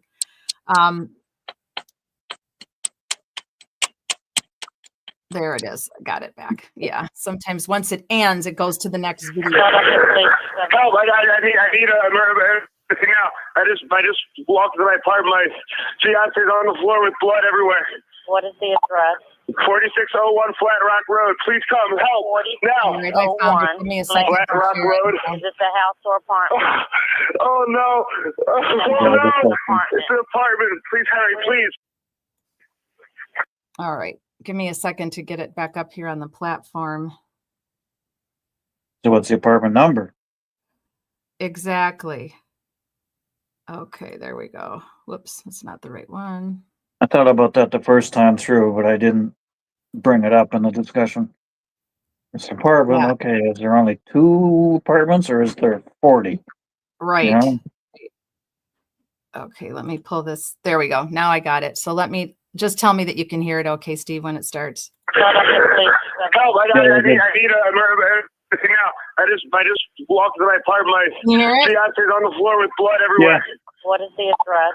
4601 Flat Rock Road. Please come help now. 4601 Flat. Okay, so I'm going to start this over, and I want you guys just to listen to this first part, and then you can all chime in as well. But I'll tell you my thoughts on this first part. But I want you to listen to it one more time. Help! I need a emergency now. I just walked to my apartment. My fiance's on the floor with blood everywhere. What is the address?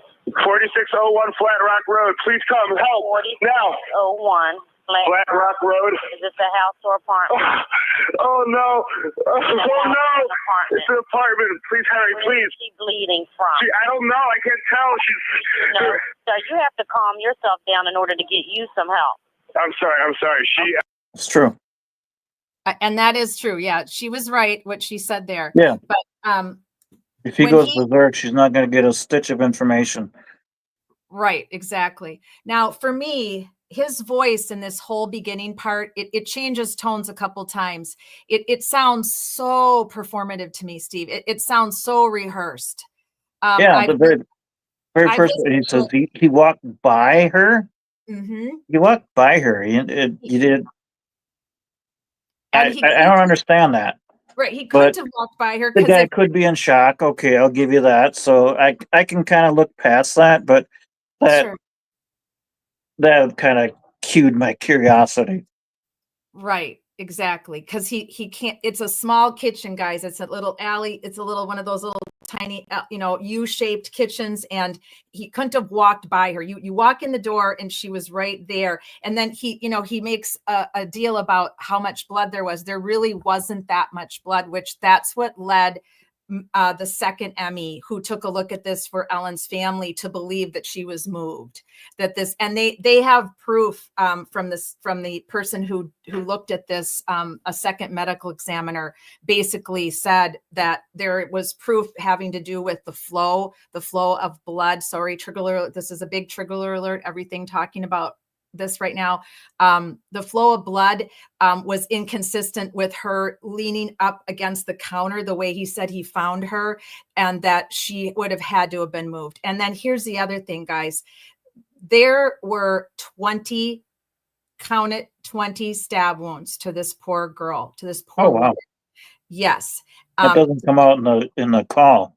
No, 10 in the front and 10 in the back, which if he didn't do this, he wouldn't have seen the back because she was leaning up against the cupboard, but he would have for sure seen a lot more blood than what he leads us to believe. And the crime scene photos, it's not a very big pool of blood that is in the kitchen, guys. It's not. It would have just been whatever was happening to her body after it was moved. And I believed from everything that we have talked about in the other live streams that we've done on Ellen's demise, that she was moved. So his voice sounds just totally performative to me. Hurry, help now. I mean, just Yeah. it just grates me like to my second nerve. So okay, now we'll keep going and Oh, you got 2 nerves? Yes, I don't know. I don't have any left. I lost my phone for 3 hours, guys. After I found out about the unalivings of Minnesota, I was so taken aback by that and so stressed out and so stressed out about tonight, just because listening to Ellen Greenberg's 911 call absolutely freaks me out, that they have not solved this, that they have not found justice for this family. It makes me mad every time I live stream about her. I think about her daily, her family, what they've been through since her unaliving. And I was just having a lot of stress today. And so I was undecorating the front of my house from summer, getting ready to put out my sunflowers. I thought that might cheer me up after finding out about these poor children. And I went into the front hall closet to changed to put a summer decoration in my front hall closet and take a fall decoration out of my front hall closet. Well, I had my phone in my hand because I had just been texting with a friend and with Shauna, and I was listening to JFK, to their live stream from the other night. So I was listening to that while I was doing some housework, and I set the phone down in the closet, and I must have put it on the box that's on the floor in the closet where I have some other decorations. Who hasn't done that? Who hasn't done that? Yeah, And so I'm constantly losing my damn phone. I know I set it on the box apparently, and then I must have put the one wreath away, got the other wreath out, went to take it outside, came back in, closed my hall closet. My brain's going a million miles an hour. Got a live stream tonight. Was supposed to meet a friend to go to the beach. That didn't happen because I lost my phone. We're thinking about Ellen, and then all of a sudden I realized I go to make my avocado toast and have my tea, and I want to finish listening to JFK. And I'm like, where's my damn phone? Because I'm always doing this. I'm setting it down, but I always find it because this house is not that big. And so usually it's either sitting on the top of my coffee pot, or it's sitting in my room on the charger where it should be, or it's on my bathroom counter. Those are the three places where I tend to leave it. So I'm like, or it could have been out on the back patio because I had taken the dogs out. So I went to all those places. No cell phone. I'm like, you've got to be kidding me. And of course, I don't have the ringer on because I just hate having my ringer on. I can't stand all the wings and dings of my announcements some days. So I had my ringer off this morning, but I have the flashlight component on. So that way, at least I know when people are trying to get a hold of me, my flashlight goes off, but I can't see it if I can't find the damn phone. Right. So then exactly. I have Find My Phone with my family. Can't get a hold of any of my family. I'm like, you've got to be kidding me. They could at least give me an idea if it was in the backyard, the front yard. Did I leave it in the car? I mean, I'm losing my mind. But no, they're busy. Nobody gets back to me. And I don't have my phone for 3 hours. And so I was just like, okay, what am I going to do? What can I possibly do? So I emailed Shauna and Julie, and I said, help, SOS, I've lost my cell phone. And I'm gonna and then I sent you a private message because I wanted to make sure if for some reason I hid my phone, but good, that we would still be live streaming tonight, that I could communicate with you via Facebook Messenger if we had to. Because I was at the point where I might not find this damn phone for 3 days. I must have really put it somewhere good up on a shelf, or it fell into the laundry basket and I just never got, my brain wasn't thinking that far ahead yet. So eventually I was looking in the laundry basket. I went out to the garage. I'm like in my car. I'm like, what the hell? And I had no memory. I just had no memory of where I last had it, other than that in the living room listening to the JFK show, which is a show that he live streams on the Karen Reed, John O'Keefe case. Oh, wow. So I was just trying not to get too upset, because I'm like, okay, I got my laptop, I've got my email, I can still, I can pull this off. I sent an email. Yeah, I sent an email to my mom. I said, here's my friend's phone number. Can you please? Luckily, I'd taken I have screenshots of some of my friends' phone numbers, the ones I don't have memorized, and I have a little file. I keep those in case my phone ever takes a digger. And most of us should do that. We should definitely have a backup place where we can at least call somebody that we need to talk to who we don't have memorized. So I said, please call my friend. I'm not going to make the beach today. I've lost my phone. So it was just a crazy, crazy day. And I eventually did find it. Like I said, I don't know. I was outside sitting in my car thinking, where could my phone be? And then I noticed a decoration I forgot to remove from summer. And I went, oh my God, I went in the front hall closet. And so I go, jogging in the house as fast as my bad knees can carry me, my one good knee and my one bad knee, and opened up the closet door. And there it was. And I was just like, felt like stupid, like, oh my God, I'm such an idiot. But now I know for sure I want to get one of those things that you can put on your phone. So make it beep. Yeah. So you can make it beep. I was frustrated beyond belief, but that was my crazy day. Most of my 3 hours spent looking for a phone. But anyway, sorry, I went off rogue there for a minute, but getting back to this 911 call. So I want to play a little more of it for you, and then we'll break down a little bit more of it. So stand by. I don't know. I'm looking at her right now. I can't see anything. There's nothing broken. She's bleeding. Okay, we can't get very far because it's just so egregious. I'm looking at her right now. So he's looking at Ellen Greenberg right now. Right. And there is a knife sticking out of her chest. We know this. I've seen the autopsy pictures. We've shown them with permission of her family.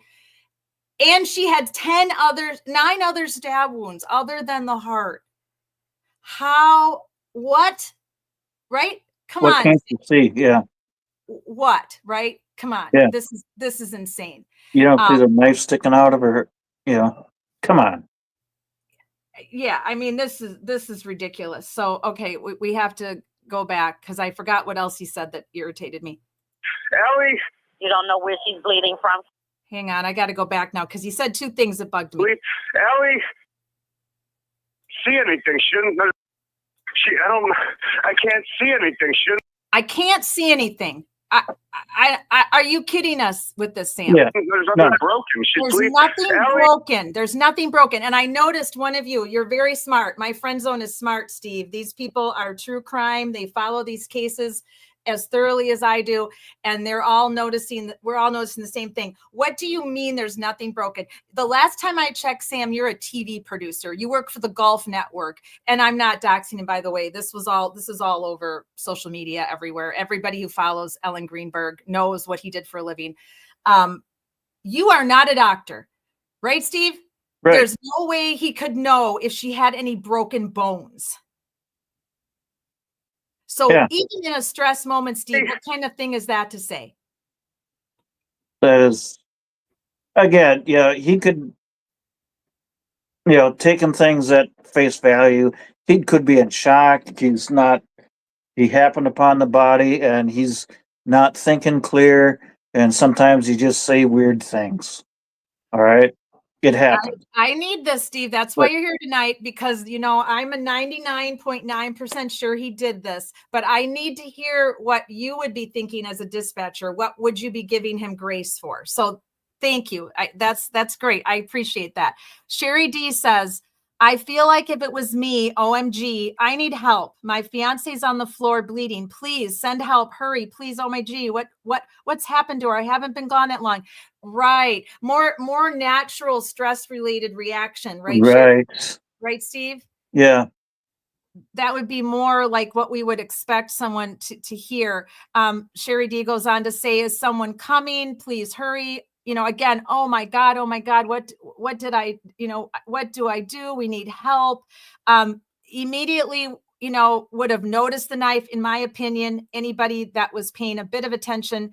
Most people would be crying. Like, you could really hear real emotion. And when we play the 911 call, we won't get to it tonight, but we might. We'll see how Steve's doing. You hear real emotion when you listen to the Idaho 4 911 call from the roommates and the friends. I mean, you can hear real panic, real emotion. It's a totally different vibe than what you're. Absolutely. No doubt about it. Yeah, absolutely.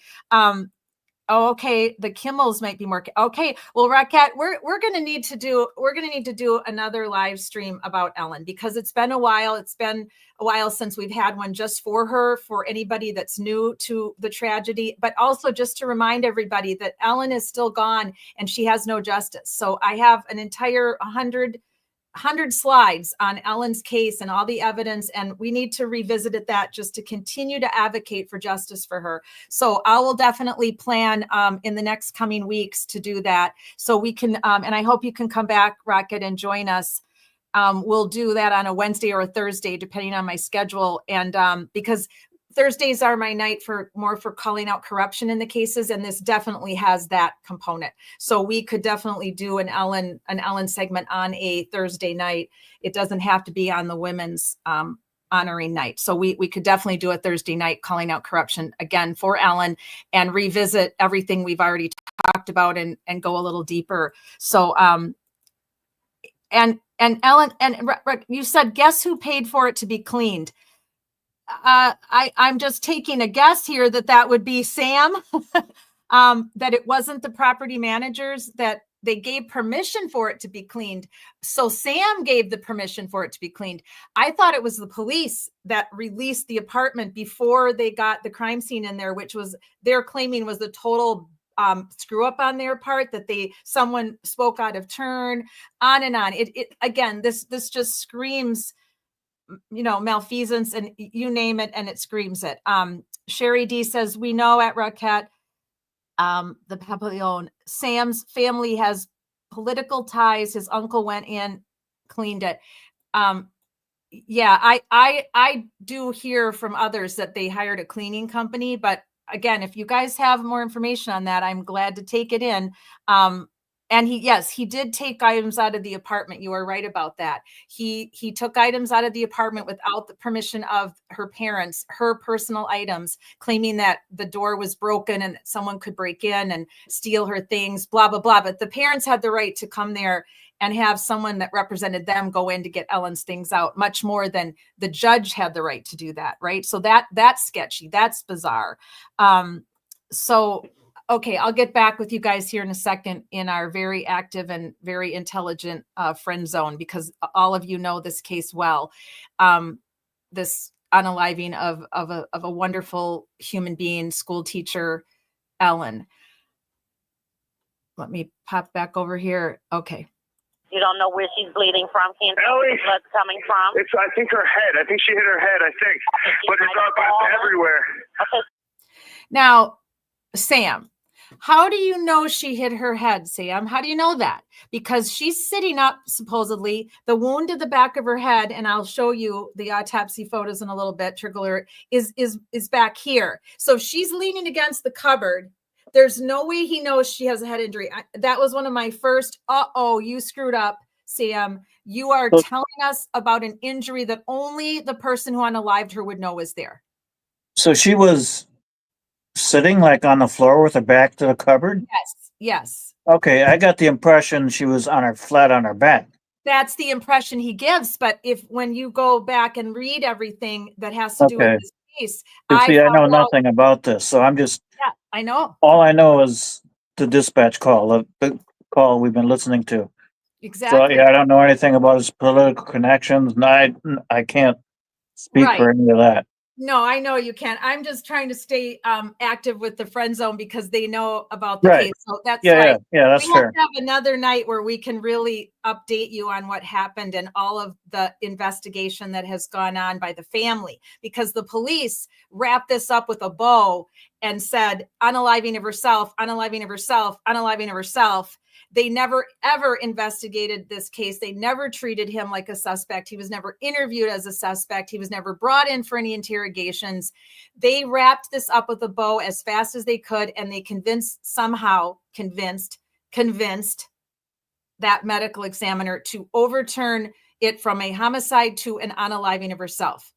Mind you, another little bits and piece that you don't know, Steve, is that when they came to take her and put her on the gurney, they lifted her up, put her on the gurney, and took her right to the medical examiner. And he somehow he wasn't able to do the entire autopsy all at one time, or study her body all at one time. Sorry, this is tough stuff to talk about, guys. Trigger alert. And only indicated on the original paperwork that she had 10 stab wounds. One to her heart and then all over her body. There was no record of her injury to the back of her head and no record of the other 9 or 10 stab wounds to her back until the next day when he turned her over. So that is what led him to say, oh, there's no way that this person did this to themselves. There's no way any human being can stab themselves 20 times, one to the heart, a huge, huge gash to the back of her head, stab wounds in the back of her neck, for God's sake. So he ruled it a homicide. It was until 2 months later in April that he magically decides, after the police led him to believe, based on their thorough investigation, that it was an unaliving of herself. It's one of those, you've got to effing be kidding me, cases that has haunted people that have followed this, including myself, from the day that it happened, when we all first learned of this back when it happened in January. it has haunted so many of us. And there are so many groups that care about what happens to Ellen and her family. I'm just so impressed and amazed at how many people have been advocating for her on Reddit, Facebook, Twitter X. There's groups everywhere. And thank you to all of those groups that have welcomed me in. And I've been on in your chat areas and in your friend zones. And Gavin Fish covered this case extensively. Surviving the Survivor, Joel has covered Ellen's case. Nancy Grace, Dateline. I mean, you name it. This, and yet we still have nothing. We have no justice for Ellen and her family. It's got to be one of the most egregious, probably even understated, because it's been so long now that a lot of people just move on to the next horrible thing that happens to the, look at how many other people we are advocating for whose lives have been lost since then. Suzanne Morphew, Sandra Birchmore, Suzanne Clark Simpson, Mark Goldberg. Yeah. So many. Where is Sarah Ubersall, the mom, an hour and a half to my west that I've been advocating for, who's been missing for 2.5 years? Jason Veach, just en route. There's so many people we've advocated for on our channel in the last year. Deshaun Hudson, one of our newer young men that we've been advocating for, who lost his life to the Florida Stand Your Ground law. Now he has no justice because of this stupid law. So many, and yet Ellen Greenberg is still unsolved, and there's no justice. And it's absolutely egregious when you go over all of the fine elements of this case and the evidence that was there, whether it be circumstantial or not, is overwhelming. And I mean, way more, in my opinion, than what they were able to get with Barry Morphew. I mean, Ellen was never missing. She was always there with all of these wounds, and not to mention bruises in various parts of her body in different stages of healing. That is a clear sign of domestic violence. When a woman has bruises that are in different stages of healing, that's because she's being struck on different days, different weeks. So all of these bruises, think about when you get a bruise, because you've taken a fall, or you accidentally ran your arm into something, or your car door, or you hit your head on your cupboard in your kitchen. Bruises heal in stages. And so if you've hurt yourself in various spots on different days, different weeks, you're going to have different bruises of different stages of healing. Ellen had way too many for it to be accidental. And at her age as well, as we age, we bruise more easily. But her bruising was, in his opinion, the medical examiner, they were all in different stages of healing. So the last time I checked, she wasn't a professional pairs figure skater, nor was she a professional gymnast or a professional competition cheerleader. So why does she have all these bruises in different stages of healing on her body? It's just egregious what happened to her. All right, we're going to get through this. I just get mad every single thing he says that comes out of his mouth. It's everywhere. She might have fallen. Do you know what happened? She may have slipped. There's blood on the table. Her face is a little purple. Okay, hold on. Okay, Steve, why is there blood on the table? Yeah, I wondered about that. Right? So, why is there blood on the table? Yeah. The table is on the other side of the kitchen counter. Yeah, to me, that was one of those pieces of information that is at the point of information gathering and sending to responding entities. That's that piece of information was non-information. That's not pertinent to what I need to know to get things going. But of course, 911 lines are all recorded, obviously, or we wouldn't have this. Right. And a lot of people don't realize that. I guess it's becoming more common knowledge because we have situations like this. And here's the 911 tape from the incident that happened. It's on the local news even. Yeah. So, but I had all of these things written down, Steve, the very first time I listened to it. I mean, how in the world did anybody that cared to solve this case? Because I don't think anybody ever did. I think they were given their marching orders. My opinion, they were given their marching orders right from the start.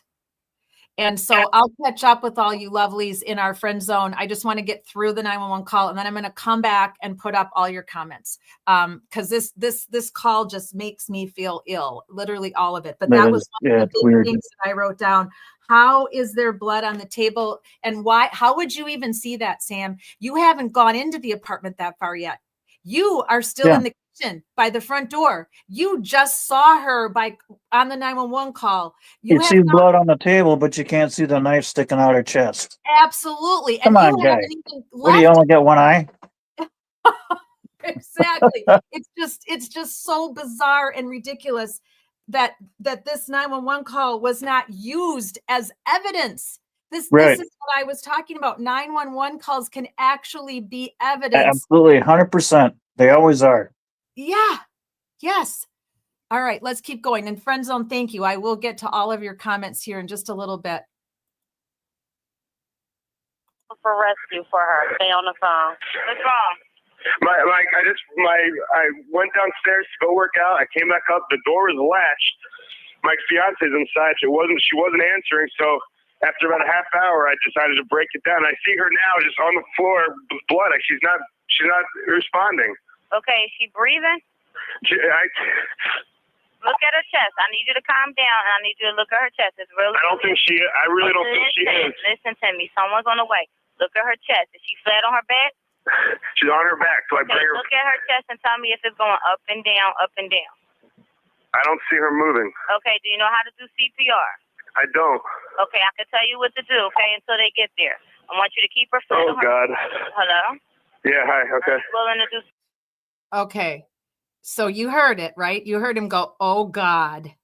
Like, oh shoot, I wasn't planning on them asking me to do this. But then after she says something, and I'm going to replay that back. I want you to listen to it one more time. Listen to the callous nature. Listen to the callousness in his voice when he says, yeah, okay. Just listen to it. It sounds like. I caught that. Yeah. Yep. So let's hear that one more time. And anybody worth their salt who's an investigator listening to this, it should have had the red flag should have been flying up the yin yang from this. Indeed. Call.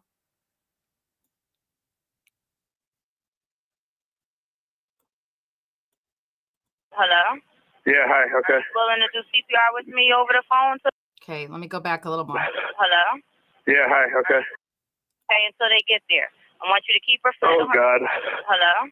Yeah, hi, okay. Willing to do CPR with. Did you hear that? Yeah. Yeah. Hi. Okay. Did you literally hear that? Yeah. I mean, that was out of context. It was out of context. And what I'm getting from it is that in his brain, he's going, oh, F me. I have to do CPR. Right. It's just, to me, that this entire 911 call is chilling, because if you just listen to it at face value, Steve, like you were trying to do as a dispatcher, and just focus in on, okay, what's going on? What happened? How did, what is he calling about? Who's hurt? Who's injured? Is she dying? Did she die? Is she bleeding?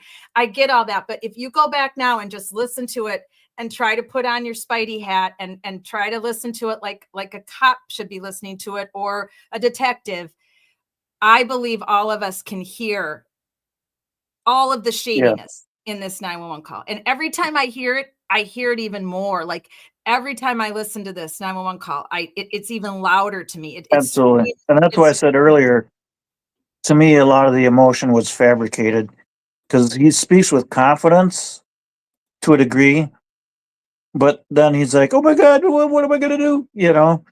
So he's trying to interject that generated panic. Absolutely. All right, let's go back. If they ever arrest him, I'm going to be at every one of his hearings.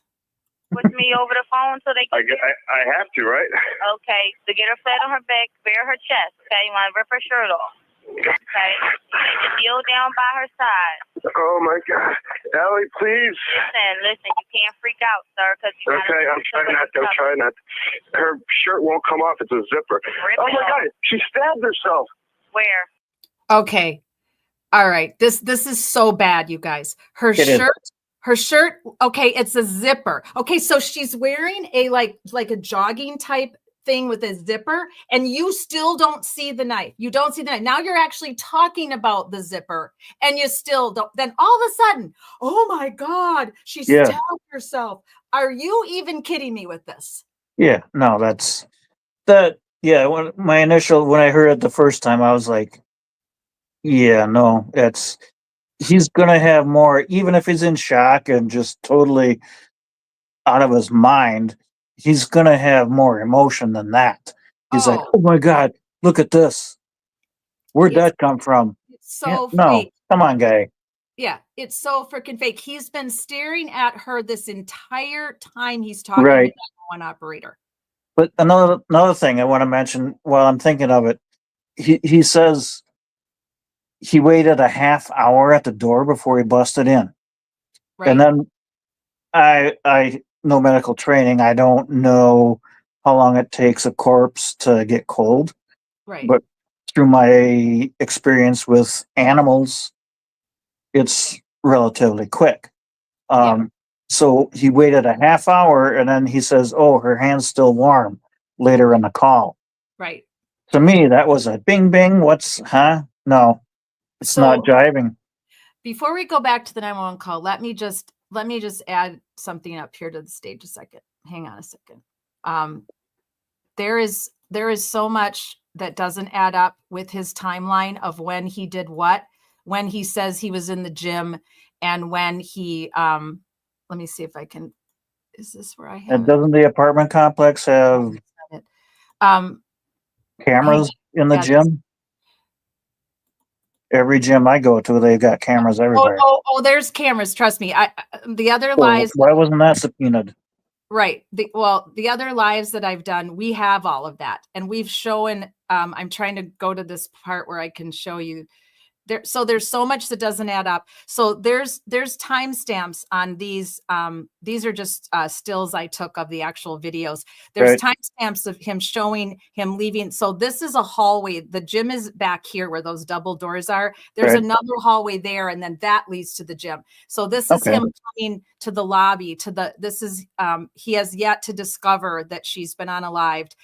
This is him coming back to the lobby, and there is some very interesting situations with how many times, and I've got a couple blank slides of how many times he was in the lobby, and then what he was doing in the lobby, and then this gentleman. So I'm going to have to come back with all of you guys next week, and we're going to have to cover all this again because I've uncovered some things that I didn't remember that I found from last time, thanks to someone else who wrote to me today and said, remember when you did that live stream and you did this, that, and then someone in one of the Reddits put up this amazing timeline that absolutely coincides with the one that one of my anonymous contributors helped me with back in last spring. So I want to bring this all together now. Thank you, by the way, if you're watching the Reddit anonymous person, and thank you to the anonymous person who helped me last spring. They did a fantastic job with bringing the timestamps based on the 911 call of what he said and how they don't jive, and then his interview with the police. And then this gentleman with tan pants and this dark coat. There is some nefarious stuff going on in the lobby between the gentleman and Sam. And I want to show you guys all of this surveillance footage, but we're just not going to have time tonight because I cannot keep Steve much longer on a work night, and I want to get to the John O'Keefe 911 calls. So we're going to have to circle back around to everything to do with Ellen because there's so much that it's so obvious that they didn't do a police investigation, that me as a retired law enforcement officer and other police officers who have looked at this case, and just other people that are interested in true crime who have looked at at the surveillance video and have compared his interview with his 911 call crap that he said, and none of it makes sense. None of it adds up. So they couldn't have done a thorough police investigation because there is just as much circumstantial evidence that they could have arrested Sam as there was for Barry Morphew, as there was for Suzanne Clark Simpson, who's still missing. They've never even found her. Ellen and Suzanne was missing for a year and a half, but they had Ellen the whole time. She was there. She had her autopsy. It was proven how badly she was hurt. they've had surveillance videos that make no sense. They have the 911 call that is sketchy at best. It's just all egregious. So I'll finish playing this, but then we're going to have to circle back around, Steve, because I want to show you everything there is to know about what happened to Ellen. Sure. Whoops, where'd that go? Oops. It went somewhere. It disappeared on me. There it is. Let me go back up where I was.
Yes, Sherry D.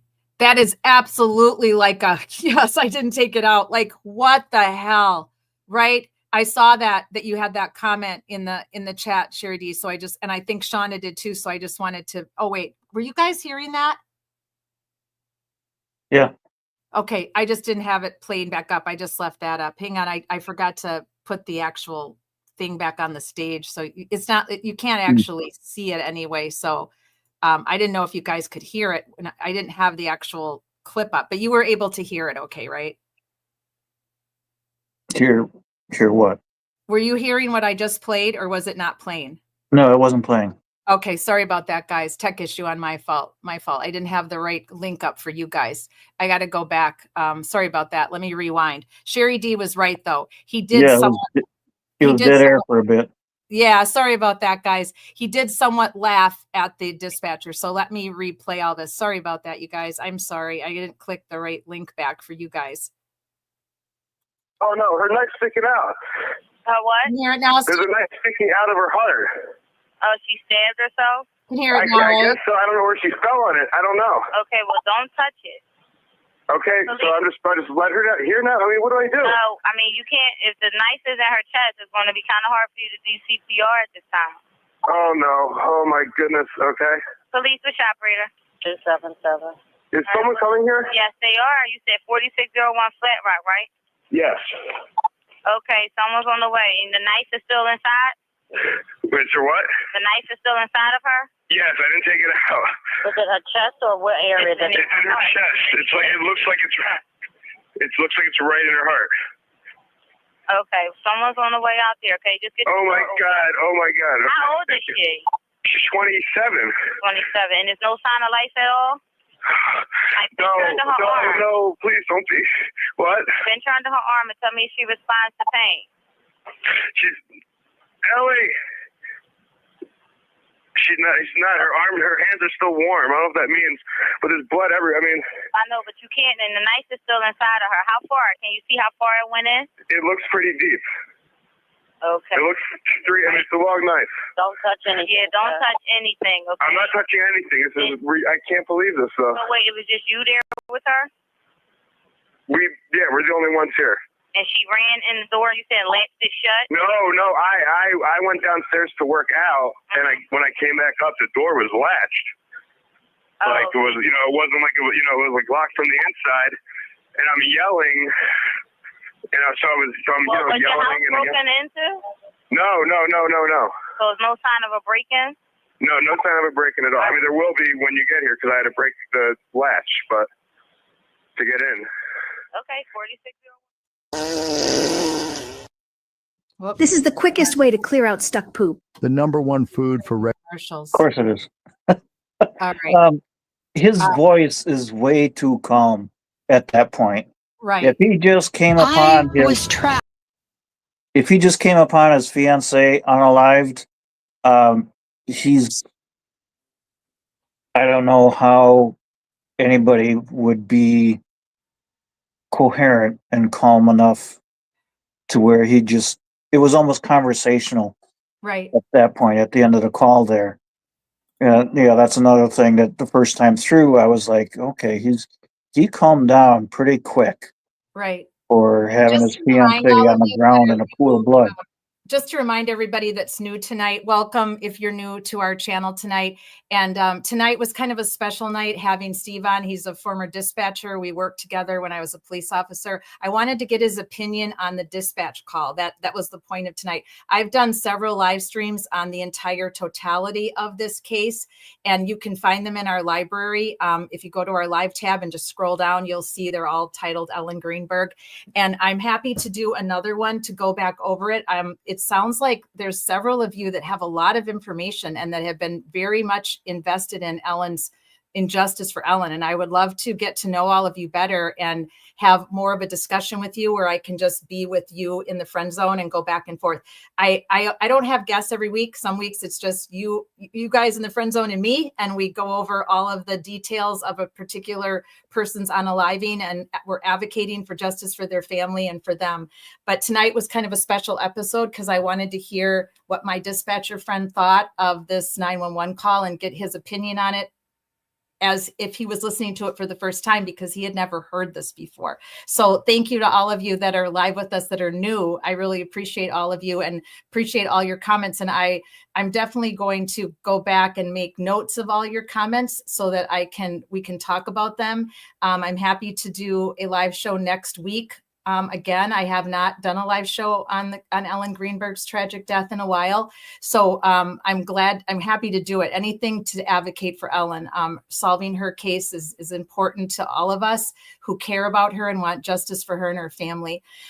So Steve, let's finish up with your final thoughts on that 911 call. And then I'm going to play the one from Jen McCabe from the John O'Keefe case. Okay. Yeah, there's, like I said earlier, I learned to detect and analyze people's stress levels in their voices. And especially at the end of that phone call, like I said, it was almost conversational. There was no stress. He was just responding normally. It was like an interview. Right. Versus the beginning, yeah, there was some stress. I think it was the first time through, I was thinking, okay, this doesn't really sound as it should, right, as I think it should. But again, taking it at face value, okay, everybody reacts different to different things. Exactly. So this is what's going on, this is what's happening. But yeah, now sitting back and analyzing and connecting the dots. Yeah, and again, as I said before, my thoughts and second guessing and just uneasiness is absolutely something I would have shared with the investigating officers or the officer in charge, or yes, that's what I was just about to anybody on scene. So you would have definitely shared some of the things we've talked about tonight that just stood Absolutely. out iffy and very bizarre. Now we were in a relatively small department versus if this is a big city. I don't even know where this happened. This was Philadelphia. Okay, so yeah, it's going to be a huge communication center. Mm-hmm. So if the dispatcher in question, the call taker, had similar second thoughts about the call, I'm sure there's a venue for them to voice that or reach out to through their channels and let it be known, hey, this just didn't settle with me and yada yada. And then that's going to get processed up through the chain to the investigating officers and detectives. Yeah, so exactly. If that happened or did not happen, I have no idea. But right. it should have. that's why I didn't want to tell you anything about this case, because I knew you didn't know anything about it, because I really Right. wanted tonight for you, and just for those of you that are with us in the friend zone and on replay, I wanted Steve to have just a very natural, organic reaction to that 911 call. Putting Yeah, himself and that's cool. Yeah, I appreciate that. I didn't know anything about it. right. And that's So, why I want to continue this. And I think what we're going to do, Steve, is first of all, everybody, I'm sorry that I don't think we're going to get to the John O'Keefe 911 call tonight, because number one, I didn't plan on that tragedy happening in Minnesota today. I don't think any of us did. And I right.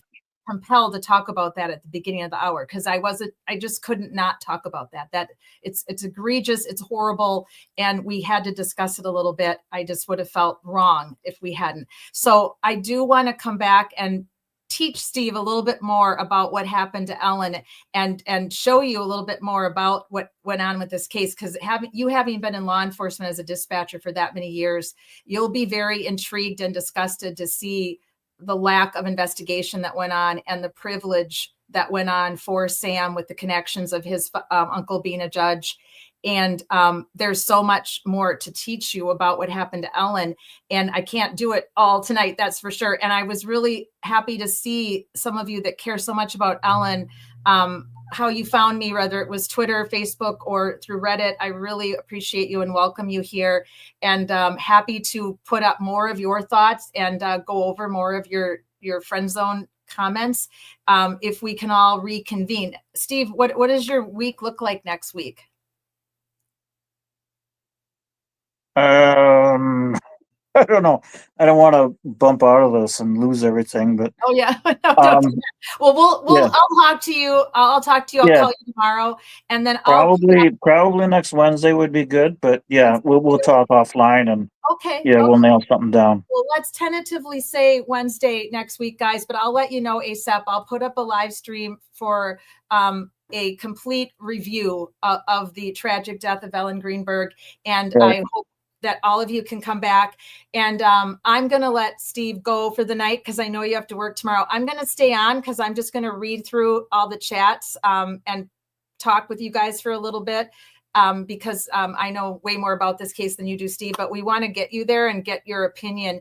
But sure. I also want to continue then next week with the 911 call of the John O'Keefe. Yeah, that'd be interesting. Yeah, I want to get your opinion on, again, in both of these cases, I am of the opinion that the person who made the 911 call possibly had something to do with the unaliving. So I want to get your opinion on, it's a much shorter 911 call than what we had with Sam, but there's still some interesting things about it with Karen Reed on the scene, John's friend Carrie Roberts, who ended up being called as a witness during the trial, and Jen McCabe, who ended up being called as a witness in the trial. So I want to get your opinion on her demeanor, what she said to the 911 operator. Yeah. So we'll talk. We'll do that one first next Wednesday. We'll do the John O'Keefe 911 call first. Then we'll go back and cover as much as I can. Give you a complete overflow, inundate your brain with what happened to Ellen Greenberg and just the complete disgusting manner in which the investigation. There was no investigation. Let's put it that way. There really wasn't. It was unaliving. That's all they were preaching right out of the gate, and they had really no clear-cut evidence of that whatsoever, and her injuries absolutely do not align with that. No, not at all. Yeah, not even close. So, but thank you so much for coming tonight. It was great hearing your perspective. You said you were going to bring me up to speed or educate me on Ellen's case. Am I going to be as shocked as I was when you told me about the detective in the other case using a leaf blower to search for evidence? Yeah, I think you will. Is it going to be that shocking? I think you will be that shocked. Yes. Because I don't know if you remember, but I was like, "You did what?" You were stunned. Yeah. I remember it very, very well. You were stunned. Yeah. That's crazy. There was so much that didn't make sense in the basically non-investigation as well, because they arrested Karen Reed within 2 days. They claim they did a thorough investigation, but they didn't. And there's so much more that I don't even know if you're aware of all of the other stuff that's been coming out. Probably recently. not, but yeah, there's always a rush to justice. We want somebody culpable. We want somebody on the stand, somebody to say, yep, they did it. And Right. that's not it. It happens. I mean, I'm not trying to say exactly 100% that's what happened there, but it happens everywhere. Right. And it's not always a good thing. So sometimes the wheels of justice turn slowly, and you got to Right. be patient. Right. It's Not every awful hard case- to be patient when Right. you're a friend or family of the victim. And not every case is just cut and dry, or it makes sense, or there's plenty of evidence, Exactly. or there's Yeah. witnesses, or I mean, every case is different, and every unaliving is going to have a different component to it, and not Absolutely. everybody is going to get justice as fast as we want. And sadly, the clearinghouse statistics on homicides in America are bleak. Even so, it's like a 50%. Yeah. Homicides that are solved. It's scary. I mean, it's very scary that's what we're looking at. And I'll have to see if there's any new numbers out. Those were from 4 or 5 years ago now. I'll have to see if we have any better hopeful numbers for, clearing homicides, for solving them. But Mhm. yeah, it sucks. It sucks for families of people who their Yeah. family members have been unalived. It's really horrible. And in this particular case of Ellen Greenberg, it's just super egregious because nothing makes sense. Everything points to her being unalived by someone else.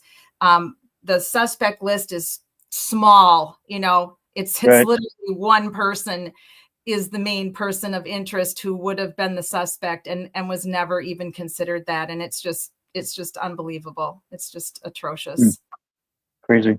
So, but thank you. I appreciate Yeah, you being sure. here tonight. No And problem. I'll confirm. I'm glad to have you. It would be great to have you back next week, and I'll confirm with you Yeah. for next Yeah. week. This was fun. We'll- It was we'll get interesting. We'll get to the Karen Reed on one call. I didn't expect us to Yeah. go this long Yeah. tonight. I want to as get a into that one too. Yeah. Yeah. Thanks a lot. I'll see you Sure. soon. Yep. Good to see you. You too. Good night. And see you. Night. Bye.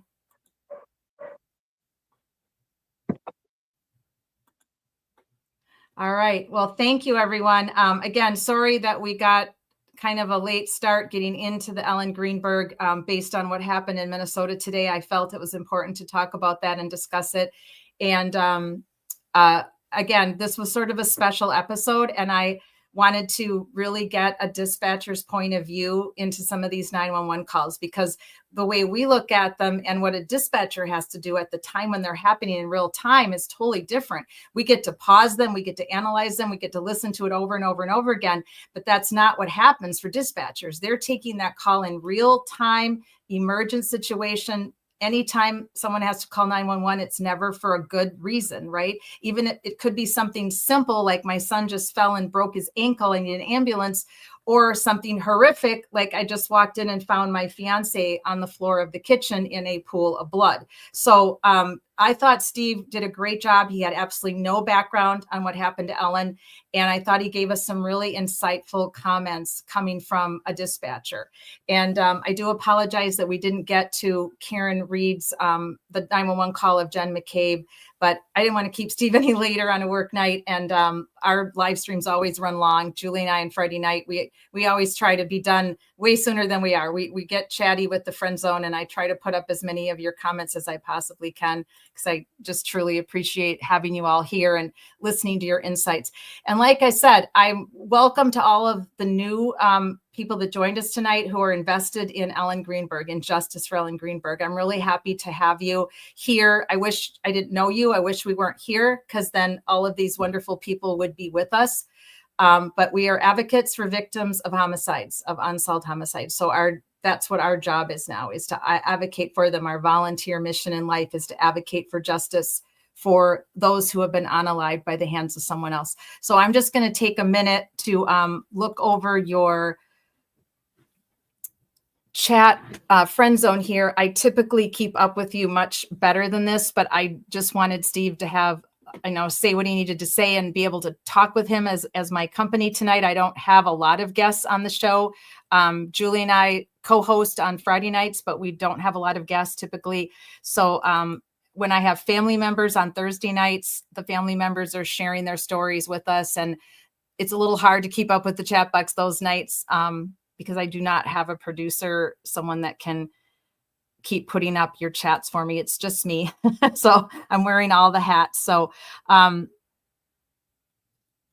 yeah, Raquette said at one point he was coached. I do believe so, Raquette. The one thing I'm wondering what you guys think about this is, I've read both sides of the coin on this. Some feel that this was premeditated, that this was something that he knew she was planning to leave him and call off the wedding, and that he couldn't have that. He wasn't going to look bad in the eyes of his family and friends. So this was premeditated. Others feel it was an act of passion, that she hadn't told him in advance that she was leaving, but she told him that very afternoon when she got home from school, and he had a meltdown of epic proportions and unalived her in a fit of rage. So because there was never true investigation into this, they immediately made this an unaliving of herself. These are the two theories that are out there by all of the, armchair quarterbacks, as I would call us, and others that have live streamed about this case, the media, Dateline, some of the opinions of other people. So Sherry D says, what do you mean also found in the trash? So I have to go back up, because I know that there's a lot of information that you guys have been sharing that that has not been shared with me. So I'd be interested to know where you're garnering this from. Because, a lot of things can be put out there on Reddit and YouTube and on Facebook and, God knows where. So let me scroll back up here. I want to catch up with you guys here in our friend zone, and try to answer some of these if I can.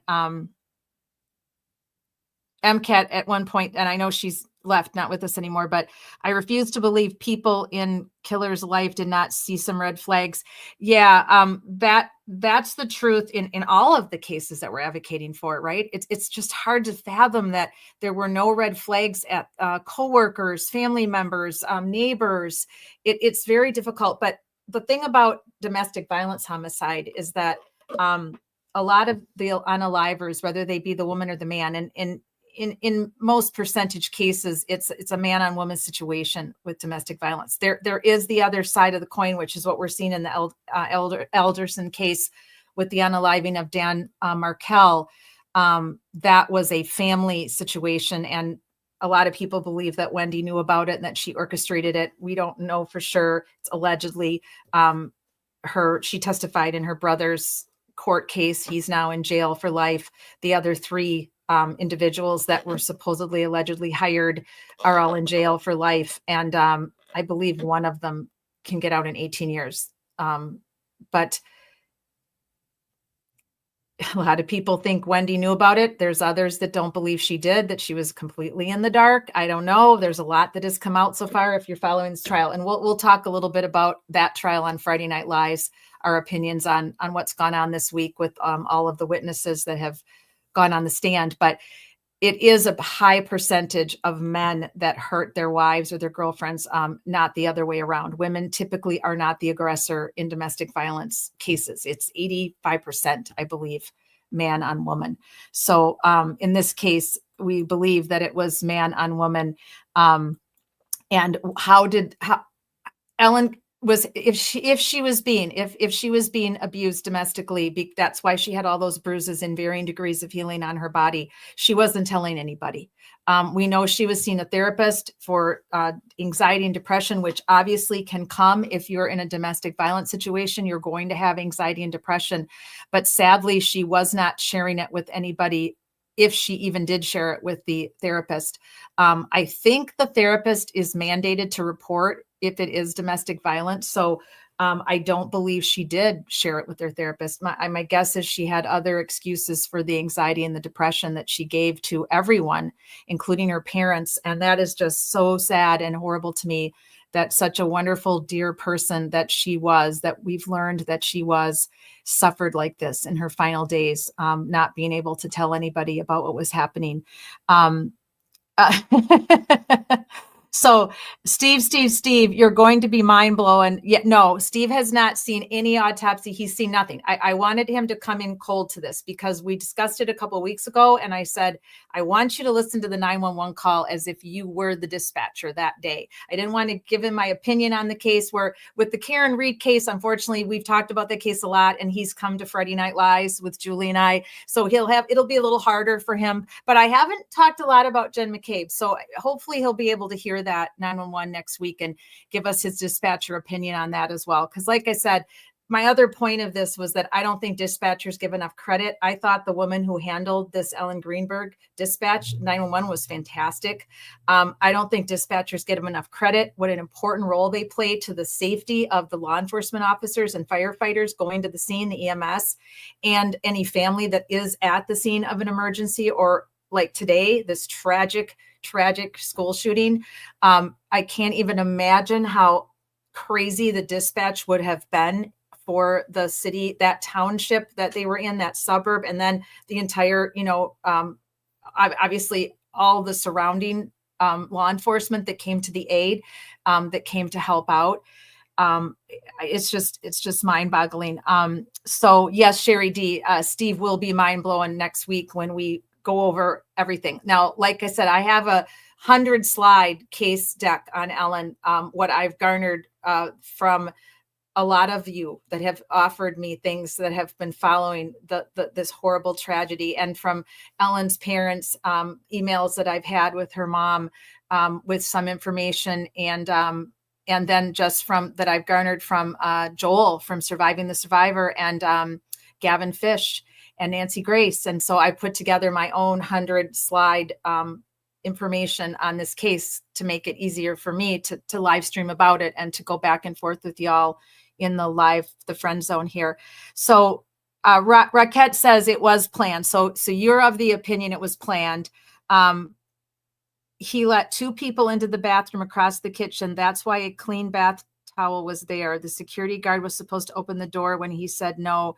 Sam called for, yeah. So there's a lot for us to go over, Raquette, because I did play the security guard's interview that News Nation did a couple of years ago, or maybe even just a year ago now. So we played that interview last last spring when we last live streamed about Ellen, and he completely hammered Sam. I mean, it's an amazing interview, and this man was honest. You could tell he was heartbroken about what happened to Ellen, and basically accused Sam of lying, that he never went up to the apartment with him, and that was a complete lie in his interview with the police, that the security guard accompanied him up to the apartment door. He literally says, you know what you did, you lied. I mean, it's a chilling interview because this security guard is not having anything. He's not having it.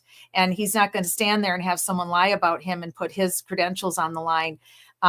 So that's very chilling. And there's also there was a blood found in the bathroom off the elevator area, off the lobby area, and that was never tested apparently. I mean, what, right? You've got a severe, brutal unaliving of one of your residents, and somebody finds, and I think it was her mom. I think her mom was in the building a day later and found dried blood in the bathroom. Now, sure, that could have been from anybody at that point, but why wasn't the bathroom checked and searched by the police? I mean, come on, right? If the person was leaving the building and they could have gone into the bathroom to clean up before they left the building.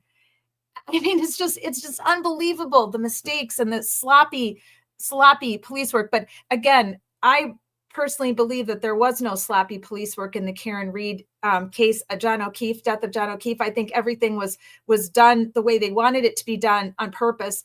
I don't think there was sloppy police work in Ellen Greenberg. I think it was done this way on purpose.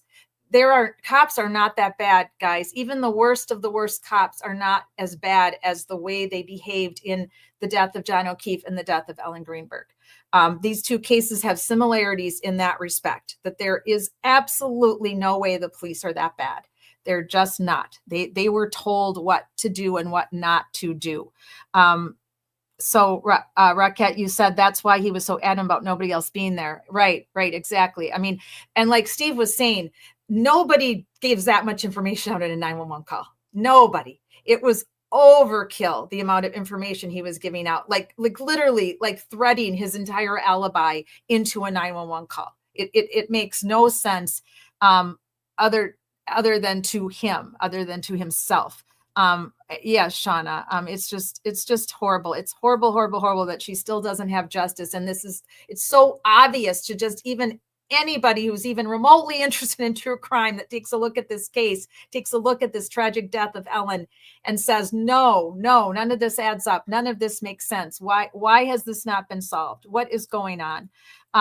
And no, they were not married yet, right? He was her fiance. They were supposed to be married that spring. In fact, she had just gotten back, I think, her invitations, and had gone wedding dress shopping and a lot of things.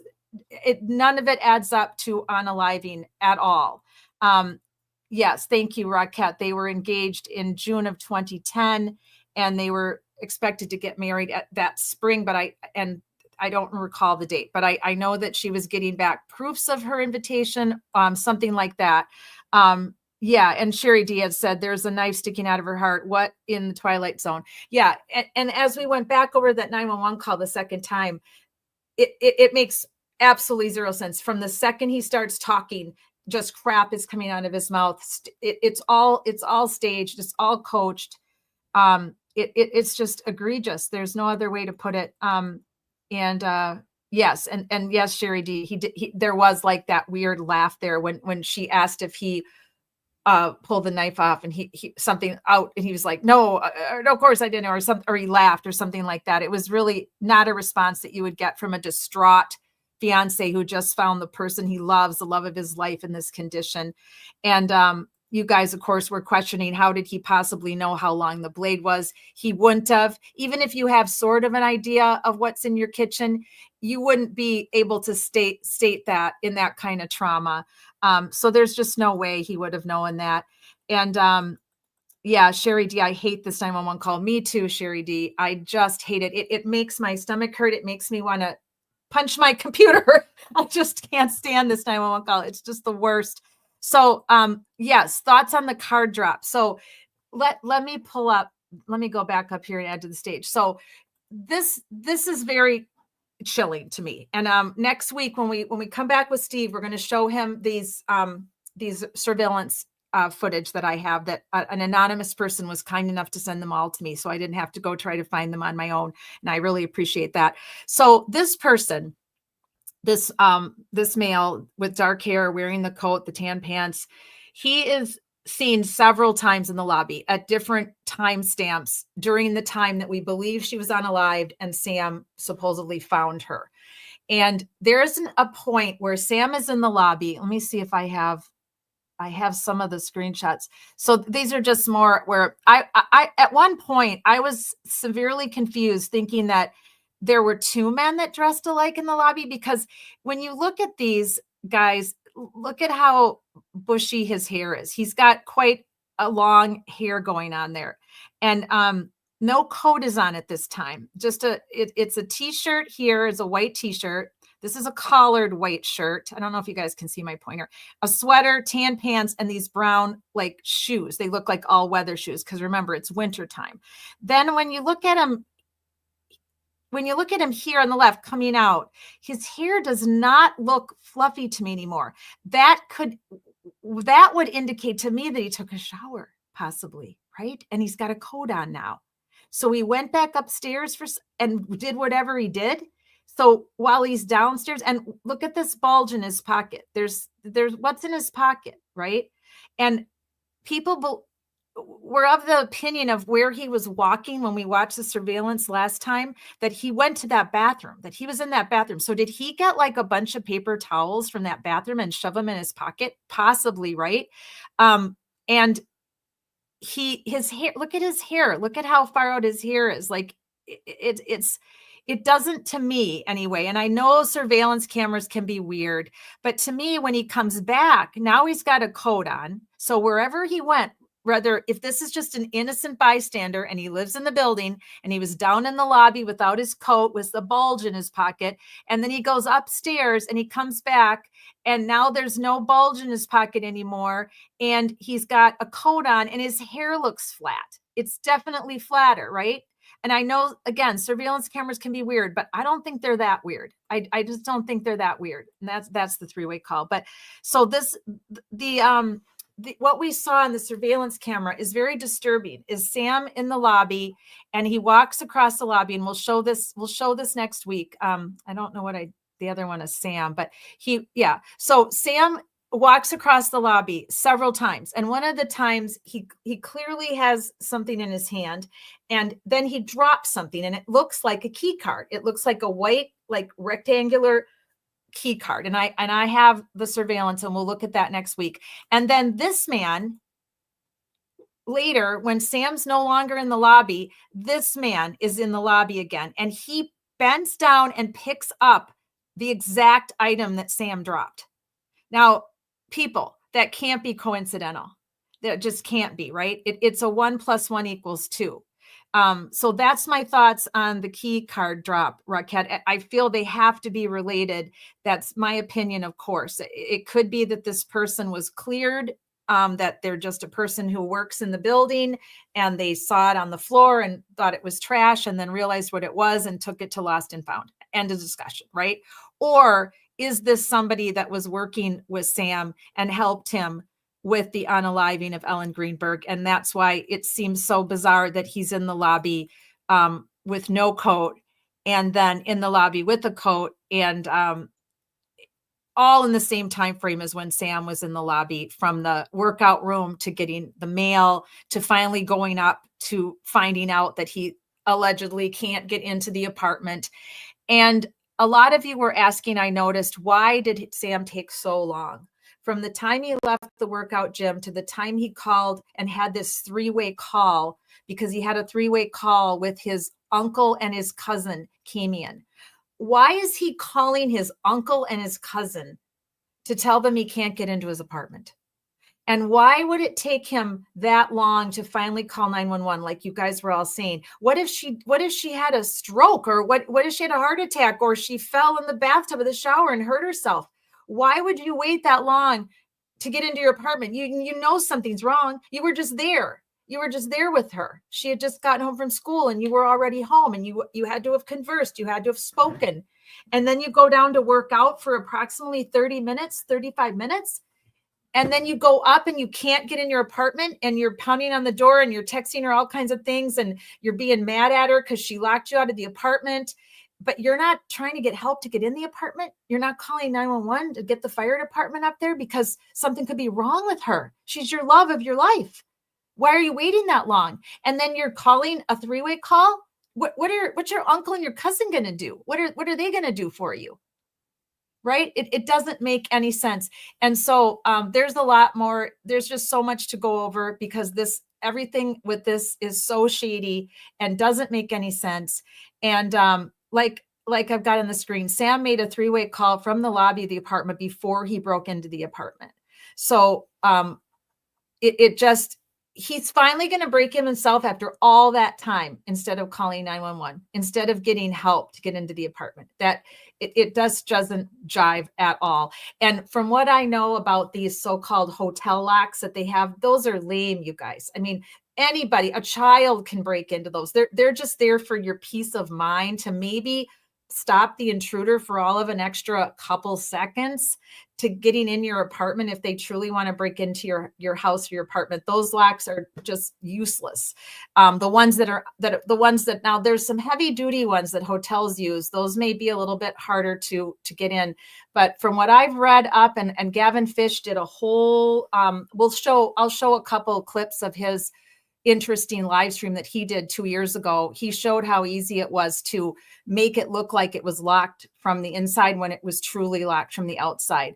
And he did his own experiment too, with how much damage there would have been to the molding of the door, to the framing of the door, had Sam had really busted that door in like he claims that he did.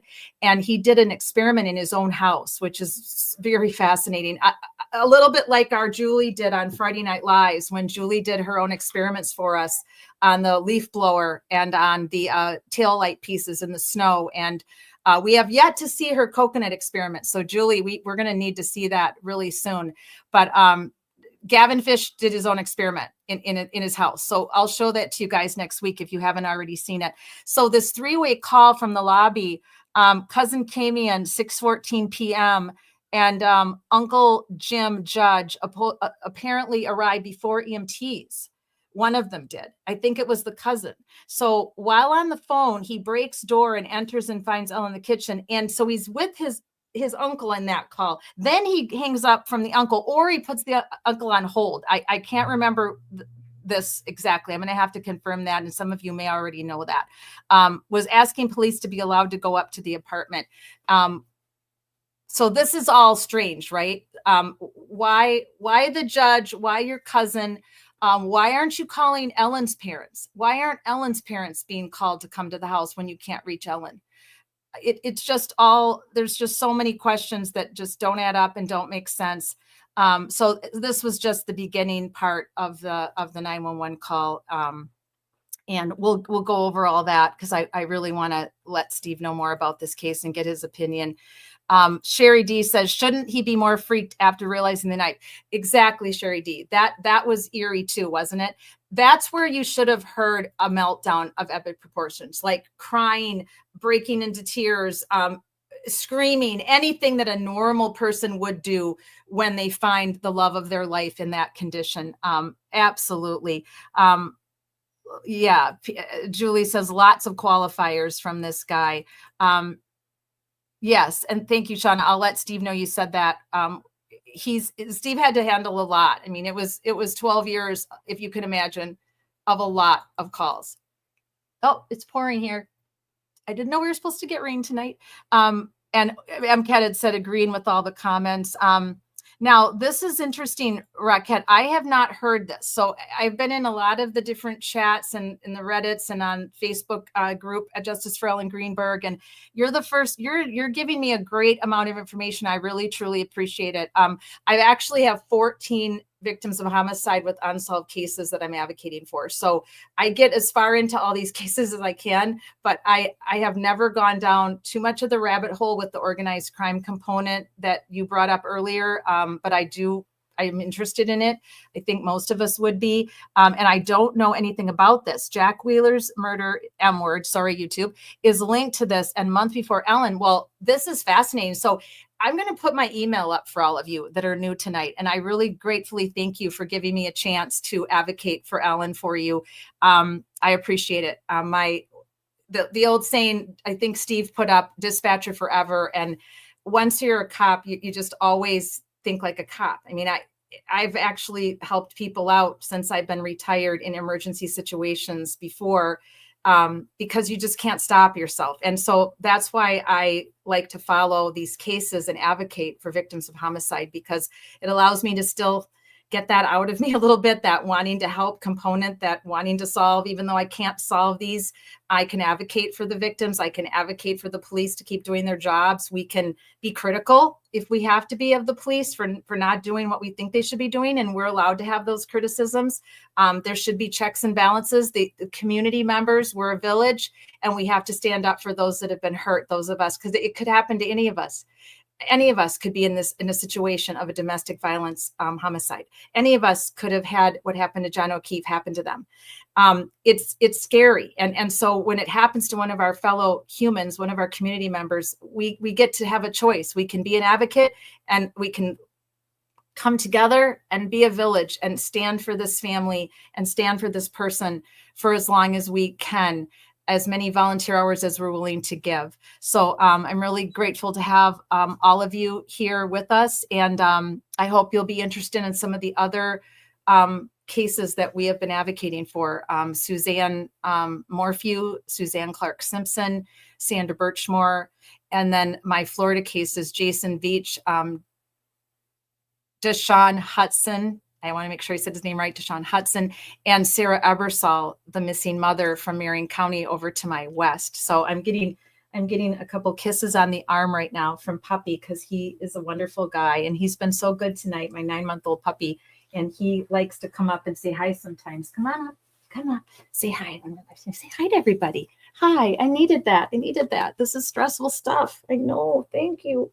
This is so hard. I just have so much empathy and so much sadness for all of our families and all of the grief they're going through to get justice for their loved one. And I appreciate you all so much. So I will put my email up right now because I would really like to hear more about this, Raquette, if you would be willing to email with me so I can then prepare some information for next week, because I want to know knowledge, power, action, change. I have it running at the bottom of the screen. And for those of you that want to subscribe, that would be great. We're not monetized. I don't do super chats. So I just have a Cash App for donations. And I only ask for small donations. It's only to help me with program costs. If you can't, no worries. That's not why I'm doing this.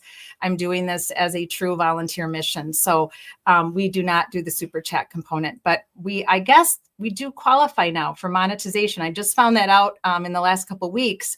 We have 1,060 subscribers, so we are allowed to have ad revenue now, which was kind of a shock to me. I had no clue. So that's a big deal. I haven't tried to sign up for it yet. I have to figure that all out. But we will remain nonprofit, though, no matter what happens. And I will never take a salary for this. This was my decision when I wanted to start live streaming and advocating. So, but I'm excited to meet new people that care about victims and their families. And I'm going to type my email in. It's actmsw@gmail.com.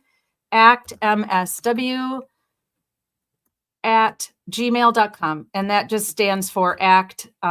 It's my master's of social work. When I originally came up with this email, I was just doing pre-recordeds with other social workers, and we were just covering community issues and standing for the rights of all humans, regardless of your color, your race, your religion.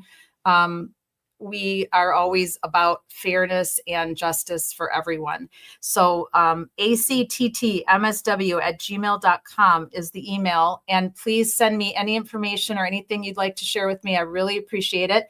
Let me get to some more of your comments here, and then we're going to call it for tonight. But we will be back now. Steve, I think I got Steve super interested in the John O'Keefe, Karen Reed case and how much we still want justice for John O'Keefe. And we'll be talking more about that on Friday Night Lies and other things going on in Massachusetts with our resident Bostonian, Julie. And Steve wants to come back. So we'll definitely have him back next Wednesday if he can make it, or Thursday, whatever night he can be with us. And we'll give him the full breakdown of this case and anything that you can add to it. Raquette or anyone else that's with us tonight from the Ellen Greenberg, Justice for Ellen Greenberg, I'm happy to have it and share it. Anyone care? Okay, yeah, we did put that up. So we'll talk more about that next week for sure. And then Sherry D said, feel like his emotions should have spiked when he realized there was a knife. Yeah, absolutely. We just covered that a second ago. And there's just no doubt about that. I mean, that whole 911 call has issues from beginning to end. So let's see here.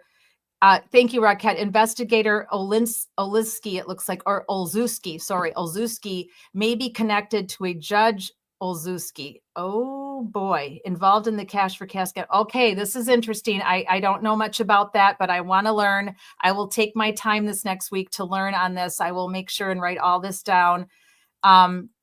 Sherry D says, yeah, we talked about that. I already put that up earlier. Just want to make sure I'm getting everything that you guys talked about.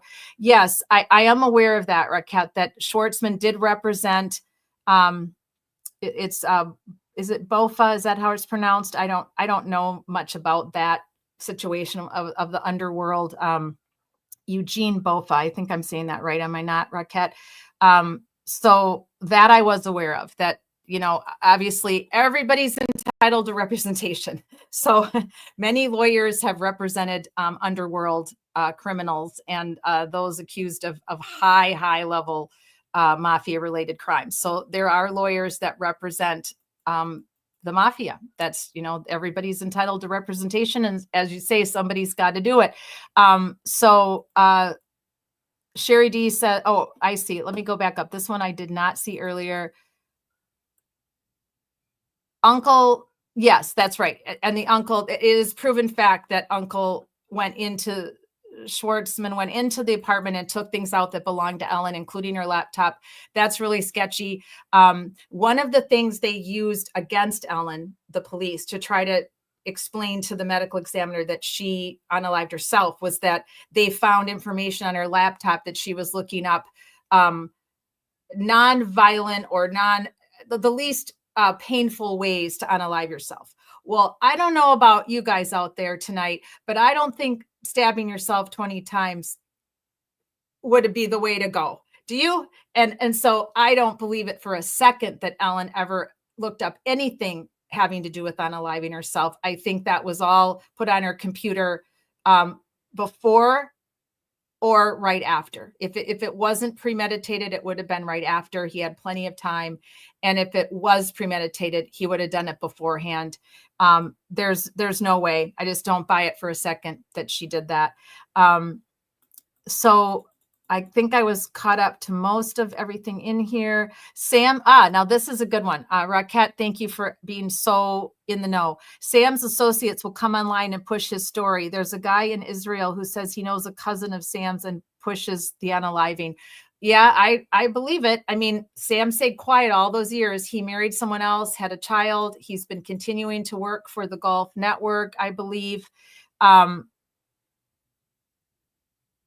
Oh, now this one, you're giving me some great info here tonight, and to everybody that's live streaming with us and to everyone on the replay. What do you think of the deceased man showing up at Richard Goldberg's confidential shredding business months after Ellen's death? I know nothing about that, Raquette. I know nothing about that. So I would love to have an email exchange with you, even a phone call if that's appropriate. Just send me an email and we can talk, because you obviously have a lot of information on the backstory.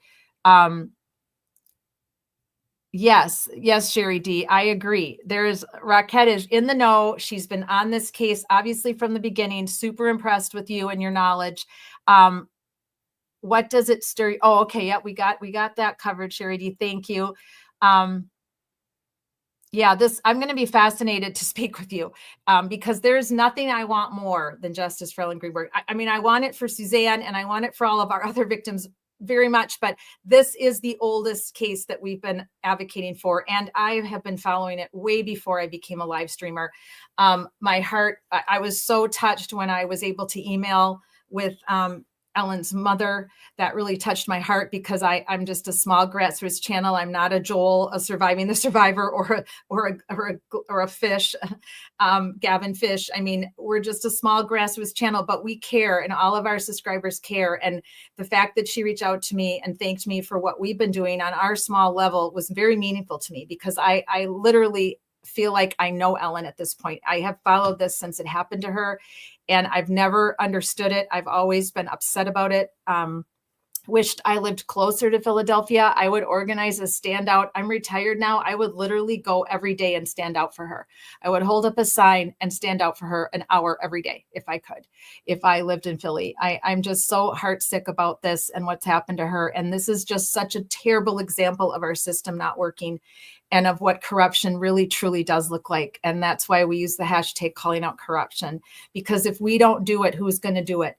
The correct people are not going to do it. They're not going to police themselves. If you watched last week, Ed Byers was our guest, and he talked about the crime and corruption in Indiana, in Clark County, a small county in Indiana, and how he has fought against it for years. And he was instrumental in getting the sheriff brought up on charges and is now in jail. And now Ed has come out of retirement and he's going to run for sheriff in Clark County, Indiana. That is truly what we're talking about here. That's truly what being a social change warrior means to me, and what it should mean to you, that someone is willing to come out of retirement. Like, I'm out of retirement to do this. This is my volunteer life right now. Ed's coming out of retirement. And he even told us in last week's show, I don't have to do this. I have my retirement. I'm making good money. Ed was a law enforcement officer for 30 some odd years, similar to Sean on the Gulf. He didn't have to do anything he's done for Karen Read. He came out of retirement. So if you ever have any bad things to say about Sean on the Gulf, do your research. This is a man who served his country as a law enforcement officer, as a DEA agent, and he came out of retirement to give you info and talk about what happened to Karen Read and John O'Keefe, the death of John O'Keefe, and the egregious charges brought against Karen Read with no evidence whatsoever to do so. And he's out of retirement to do that. He didn't do it for the money. Ed Byers came out of retirement to help his people in Clark County, to keep them from electing another sheriff who was connected to Jamie Knowles. One of Jamie Knowles' cronies is running for sheriff now. How are we stopping corruption if we're putting Jamie Knowles in jail one minute and electing one of his cronies the next, someone who knew what he was doing and didn't do anything about it, didn't call it out? It's just unbelievable. So we have to do it. It takes a village. We all have to stand up and say, I've had enough is enough. Why has no one been arrested for the death of Ellen Greenberg? When is this going to end? When does her family get justice? When does Ellen get justice? So I thank all of you who were here with me tonight. I didn't expect to go this long. I appreciated Steve so much for coming on, and I'm really excited to have him back next week so we can show him more about this case and what happened to Ellen and keep talking about Ellen. And I also want to show him the 911 call made by Jen McCabe that to me has a lot of problems and should have been a red flag as well. I mean, the handling of that case is just unbelievable. And Steve was just so taken aback when Julie and I were kind of teaching him about the case, and he's been to several of our Friday Night Lives. So I'm going to double check I didn't miss anything else from all of you. Thank you so much, Rockette, for being here. Thank you, Sherry D, MCAT, Kathy, Shauna, all of you that come with me on Wednesdays, some Thursdays and Fridays on our journey of advocacy. It just really warms my heart. I don't feel so alone in this. Those that are the bigger content creators, they just have ridiculous amounts of people and audience. And so it gets a little lonely when you're just a grassroots person trying to do this on your own. But you have all made it so worth it for me. I've wanted to give up a few times, thinking maybe my voice just isn't going to reach enough people, that I'm not really helping. But then I meet up with you guys on Wednesdays and Thursdays, and some Wednesdays, some Thursdays, every Friday. And I'm re-energized to want to keep advocating for people that deserve to have justice, and their families deserve to have justice. And whatever we can do, whatever this looks like for us to help out, I want to keep doing it. So, MCAT says, consider getting an iPad. Yeah, I have an iPad, MCAT. That's the problem, is my phone was turned off and I only had the flashlight activation on. So I have the flashlight activation so I know when someone's trying to reach me, because I just get tired of all the bells and whistles, because I have so many alerts set up on my phone for all the different cases I'm following. So I just turn off my ringer sometimes, and this was one of them. And thank you, though. Thank you for thinking of me. But I do have an iPad. But I actually, when I went to turn my iPad on today, it was deader than Doorbell, because I haven't used it in a week. I get lazy and just use my iPhone for everything. And then I'm like, oh, okay, now I got to charge my iPad just so I can text my family. So then I got my laptop booted up and I emailed my family, help me find my phone, please. And it's Shakma. That's an interesting name. Love that. And thank you for joining us tonight. If you're still here, I appreciate you. And I'm sorry I didn't get to everybody's comments in real time, but I was trying to let Steve just watch it all in real time today. Just acting as if he never saw it before. And if I put up too many of your chats, it was too much information for him, because he doesn't know this case like we do. And like some of you know this case deeper than I do. And I appreciate you so much. MCAT, Chalk and Rock, just wow. Sam did not break door half an hour later. He was in the lobby from, yeah. And we'll go over the surveillance. And this is what's great. Somebody from Reddit today shared with me this amazing timeline, completely like showing that Sam's testimony, well, not testimony, but whatever he said in his interview, which was just an interview, because he was never a suspect as far as we know, doesn't line up at all. So we'll go over all that next week. The surveillance footage of him in the lobby and what he says through his mouth, yakking, doesn't add up at all. So yes, and the Hulu, thank you. I thank you guys for bringing that out. I just saw that Hulu's doing this documentary. They did a documentary type format, and that's going to be coming out in September. So I'm really looking forward to seeing that. And boy, wouldn't it be great if that brings something out, So let's see here. Yes, I haven't told Steve about Shapiro. I haven't told Steve anything about this case. I wanted him to come in completely blind tonight. That was the point of me doing this live stream with my former dispatcher. I just wanted to hear his opinion as a dispatcher. And so thank you to everyone. Yeah, I see what you said. This guest is not analyzing, but he can't yet. Shakma, because he didn't know anything about this case. I just brought him on to speak purely from a dispatcher standpoint, because I wanted to honor dispatchers tonight. I don't feel like they get enough credit, and I really wanted to do that tonight. So this was a kind of a special episode tonight with Steve, where I was just letting him hear it organically, and he knows a lot more about the Karen Read case thanks to me. So when we listen to that 911 call next week, it might be a little harder for him to be as objective as he was tonight, because he knew nothing about what happened to Ellen. This was total cold for him. So thanks for allowing me to do this. This was kind of important to me and special. We just lost our friend Daryl 2 years ago to a massive heart attack at the age of only 62 at the time. And he was one of our best friends, mine and Steve's, and he was an amazing dispatcher. And Steve means a lot to me. Daryl meant a lot to me. And I just honor all dispatchers for the work that they do. I hear you here, Shakma. Chakma, Sam was a man on a mission. He likely killed Ellen before 3:30. He came out the gym at 5:30. That last hour went by fast. He was up and down the elevator, seen on the phone. Yeah. And he was seen, as we put up earlier, he was seen in the lobby with this man in these tan pants and, again, this jacket. Now, allegedly, I don't know. This man might have been cleared already. He might have been someone who worked there and maybe had nothing to do with any of it. But it's just we still have to look at it. We still have to question it, because it's very suspect that he picks up the very thing that Sam dropped on the floor. And what was it? And why? Right. And why was there that big bulge in his pocket? And then it was gone when he came back with the coat on. And I mean, there's just so many questions about the surveillance footage of Sam in the lobby with this man in the tan pants. And yes, Shakma, there's definitely now, we believe, and according to her parents, they believe that she was planning to break up with him, call off the wedding, and move home with her parents, because we believe that she was being abused.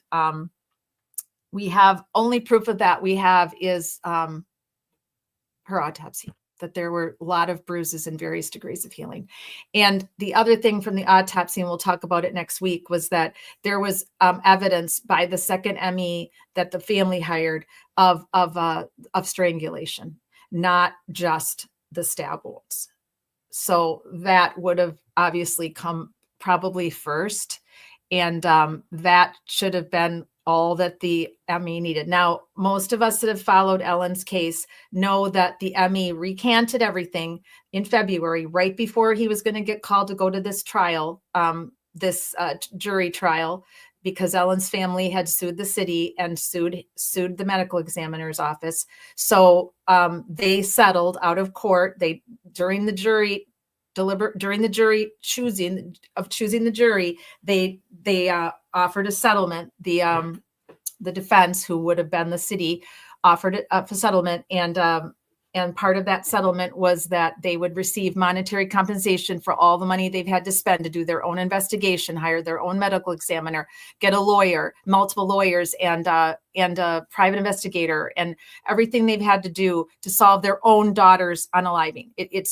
It's egregious. So they settled on a undisclosed monetary amount, and that the new medical examiner, or the one that's there now, would look at this case and potentially overturn that, again, back to a homicide. So we had a homicide, then he overturned himself 2 months later in April. Now we've been sitting all these years with it as an unaliving of herself. Now he writes a letter and he recants it and says, I got it wrong. I was pressured, or I don't think he used the word pressured, but we felt that that's probably what it was. Now he's saying there's much more that has come out. Well, of course, because the Greenbergs had to hire people on their own. They had to do the job of the police. They had to do your job that you didn't do, that you wanted to do, but you got coerced into not doing. And so that came out, and then that flipped everything on its ear. Now we're waiting for this. Now we don't know, because nobody's told us if they are investigating. Have they reopened it? Is someone looking into this? It can't be Philadelphia. They got to recuse themselves, right? So who's looking into it? Has it been reopened? Do they have a suspect? It's obvious who the suspect would have to be, right? So, and Shauna says, thank you, Shakma. Yes, thank you both for coming tonight. And you both know a lot about what is going on in this situation with the shenanigans of the backstory of what happened to Ellen Greenberg. So I appreciate you. And Shakma said at one point her hands are still warm. No, she hasn't been unalived for 3 hours or longer. Right there. I think we spoke of that a little bit. Like Steve said, I'm not a doctor and I'm not a doctor either, but typically if her time of death was 3:30 or 4 o'clock, it's now 6:15, 6:20, right? So I don't believe that her hands could have still been warm at all, right? And like you said, not with blue fingertips. And he even said she looked blue, remember? And then he made that weird comment about having a head injury. I mean, if she was, first of all, if she was laying completely flat, he had no clue she had a head injury because we heard him the entire time he was on with 911. How did he know she had a head injury? He couldn't have. So to me, that was a big slip on his part, right? And I'm just catching up here with the last of it. Yes, absolutely. I will have Steve listen to it again and maybe give us even more insights before he gets back next Wednesday, because I'm going to want to, well, first we're going to do the Karen Reed 911 call. And I actually want him to listen to the Idaho 4 911 call, because there's just such a huge difference in two people that we think knew something about what happened to the person and people that we don't think knew what happened to the person. You can just hear it in the voices, in the chaotic commotion. And it's just so unbelievable, the difference in the tone of the voices. So yes, the whole case just makes me ill and angry. I know I'm angry every day for all of our victims of homicide that we are advocating for. Every day I have to take days where I just try to put it off, put it to the side. But when you get this invested in justice for someone, even though you're not their family or their friend, it's hard to put it aside. It really, really is. But like I always say, and we're wrapping it up for tonight, please put it aside. You have to, even if it's just for a couple days, and go do what you need to do, because we have to stay supercharged. If we're going to be advocates for these families, for the loved ones of the families and the friends on the outside, we have to stay supercharged ourselves. So we still have to do things that we love. We have to care for our family, our pets, our animals, our own friends, our jobs. For those of you that still work for money every day, I'm retired, so that's a little bit easier on me, but I still can't think about this and I can't advocate every single day. I have to have days off from it, and so do you. So please think of that. But I'm just so honored by all of you that you care enough about people that you don't know to advocate like this for them. It's humbling, and I just appreciate all of you so much. So I hope to see you guys. Chakma says, no, 2 different men. See, that's what I was thinking, Chakma. I've lived about this before, that I think they are 2 different men. And so we're going to show all the surveillance next week. And those of us that come back together next week, whether it be Wednesday or Thursday, we will get into this even more, because I've always thought it was 2 different men. But surveillance is weird. If surveillance is hinky, if you've watched any of the surveillance from the Waterfall Bar, from the Karen Reed and John O'Keefe, when they were out that night partying at the Waterfall Bar, it's grainy. It's hard to really tell who people are. It's hard to tell what coat they have on. It's difficult. So surveillance cameras can be very weird too, with like the size of a person's body and the angle, what angle they're at, what their hair looks like. But like I said, and I've said it before about the lobby guy, there's something off about that. It's not adding up for me at all. And it sends off my spidey senses big time. And I think it does for all of you too. So here's my email again. If any of you want to email any information for me to add to my slide Google Deck for next week, I would truly appreciate it. ACTTMSW@gmail.com. And Shakma says again, he did not tell the truth. He's in the lobby on the phone with them. Yeah, no, he did not tell the truth. And I'll replay that interview with the security guard as well, because it's super chilling and it's very telling. And we can kind of talk that out as well. So and Rocket says, pretty sure this is relative to that. I agree. I mean, it looks just like it could be his brother, but I don't believe he has a brother. So I do agree I agree with you completely, Raquel, that it looks like a relative. Absolutely. So thank you, everyone. I so appreciate you as always for joining me and our small grassroots channel. Social Change Warriors, where we are advocating for victims of homicide and their families who have no justice. So I'll be back Friday night with Friday Night Lies. That's our night to go over the Karen Read and John O'Keefe situation. Now, obviously, Karen Read is freed, but she's facing a civil trial coming up, and there's always something happening in that realm of free Karen Read, anti-Karen Read. It's just constant. And we don't delve into the drama at all very much. We spend Friday Night Lies looking at the lies, looking at what's going on in the different court cases that are connected to Karen Read and John O'Keefe, looking at the Walsh, Anna Walsh, Brian Walsh, looking at what's going on with Proctor right now, and other issues that are happening in Massachusetts that have to do with crime and calling out crime and corruption with Julie, our resident Bostonian, who helps us feel like we're Massachusetts, like she is, because we're caring about her state and what's happening there. And she's caring about what's happening in all the other states where we have our victims. Julie's become a huge supporter of Social Change Warriors and an advocate as well for all of the other victims of crime that we're standing for and advocating for. So thank you, everyone. I hope you have a good night tomorrow night. I'll be off tomorrow night. No calling out corruption. My Badgers play late game tomorrow night game in Camp Randall. Wish I could be there, but I will watch it on TV like many of the other Badgers who live out of state. And I'll get to go back in October for homecoming like I always do. So I'll get that.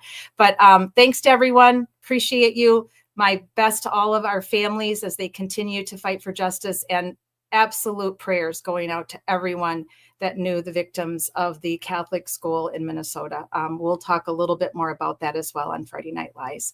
Good night, everyone. Thank you so much. My life mattered, just us.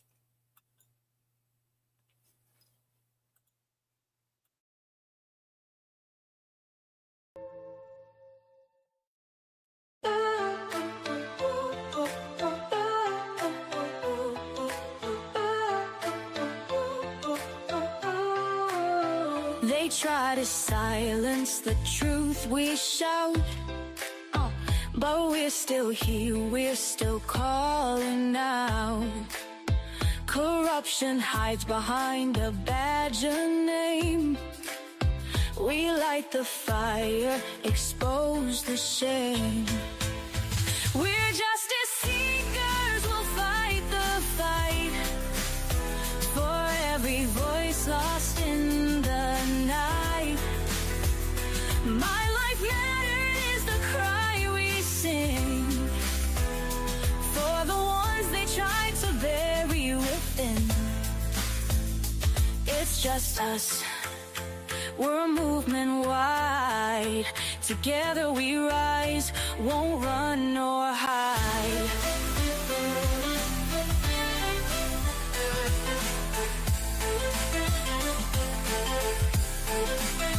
The stories echo, the pain runs deep. For stolen lives we can't just weep. Elected power, but their hearts are cold. We'll bring the truth, let it be told. We're justice seekers, we'll fight the fight for every voice lost in the night.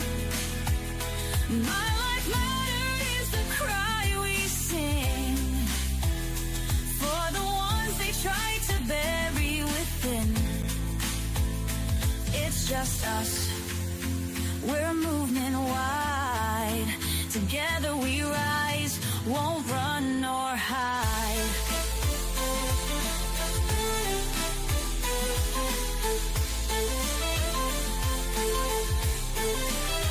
We're justice seekers, we'll fight the fight for heavy wounds, undo the harm. Calling out corruption, we'll stand tall for justice and truth, we'll risk it all. My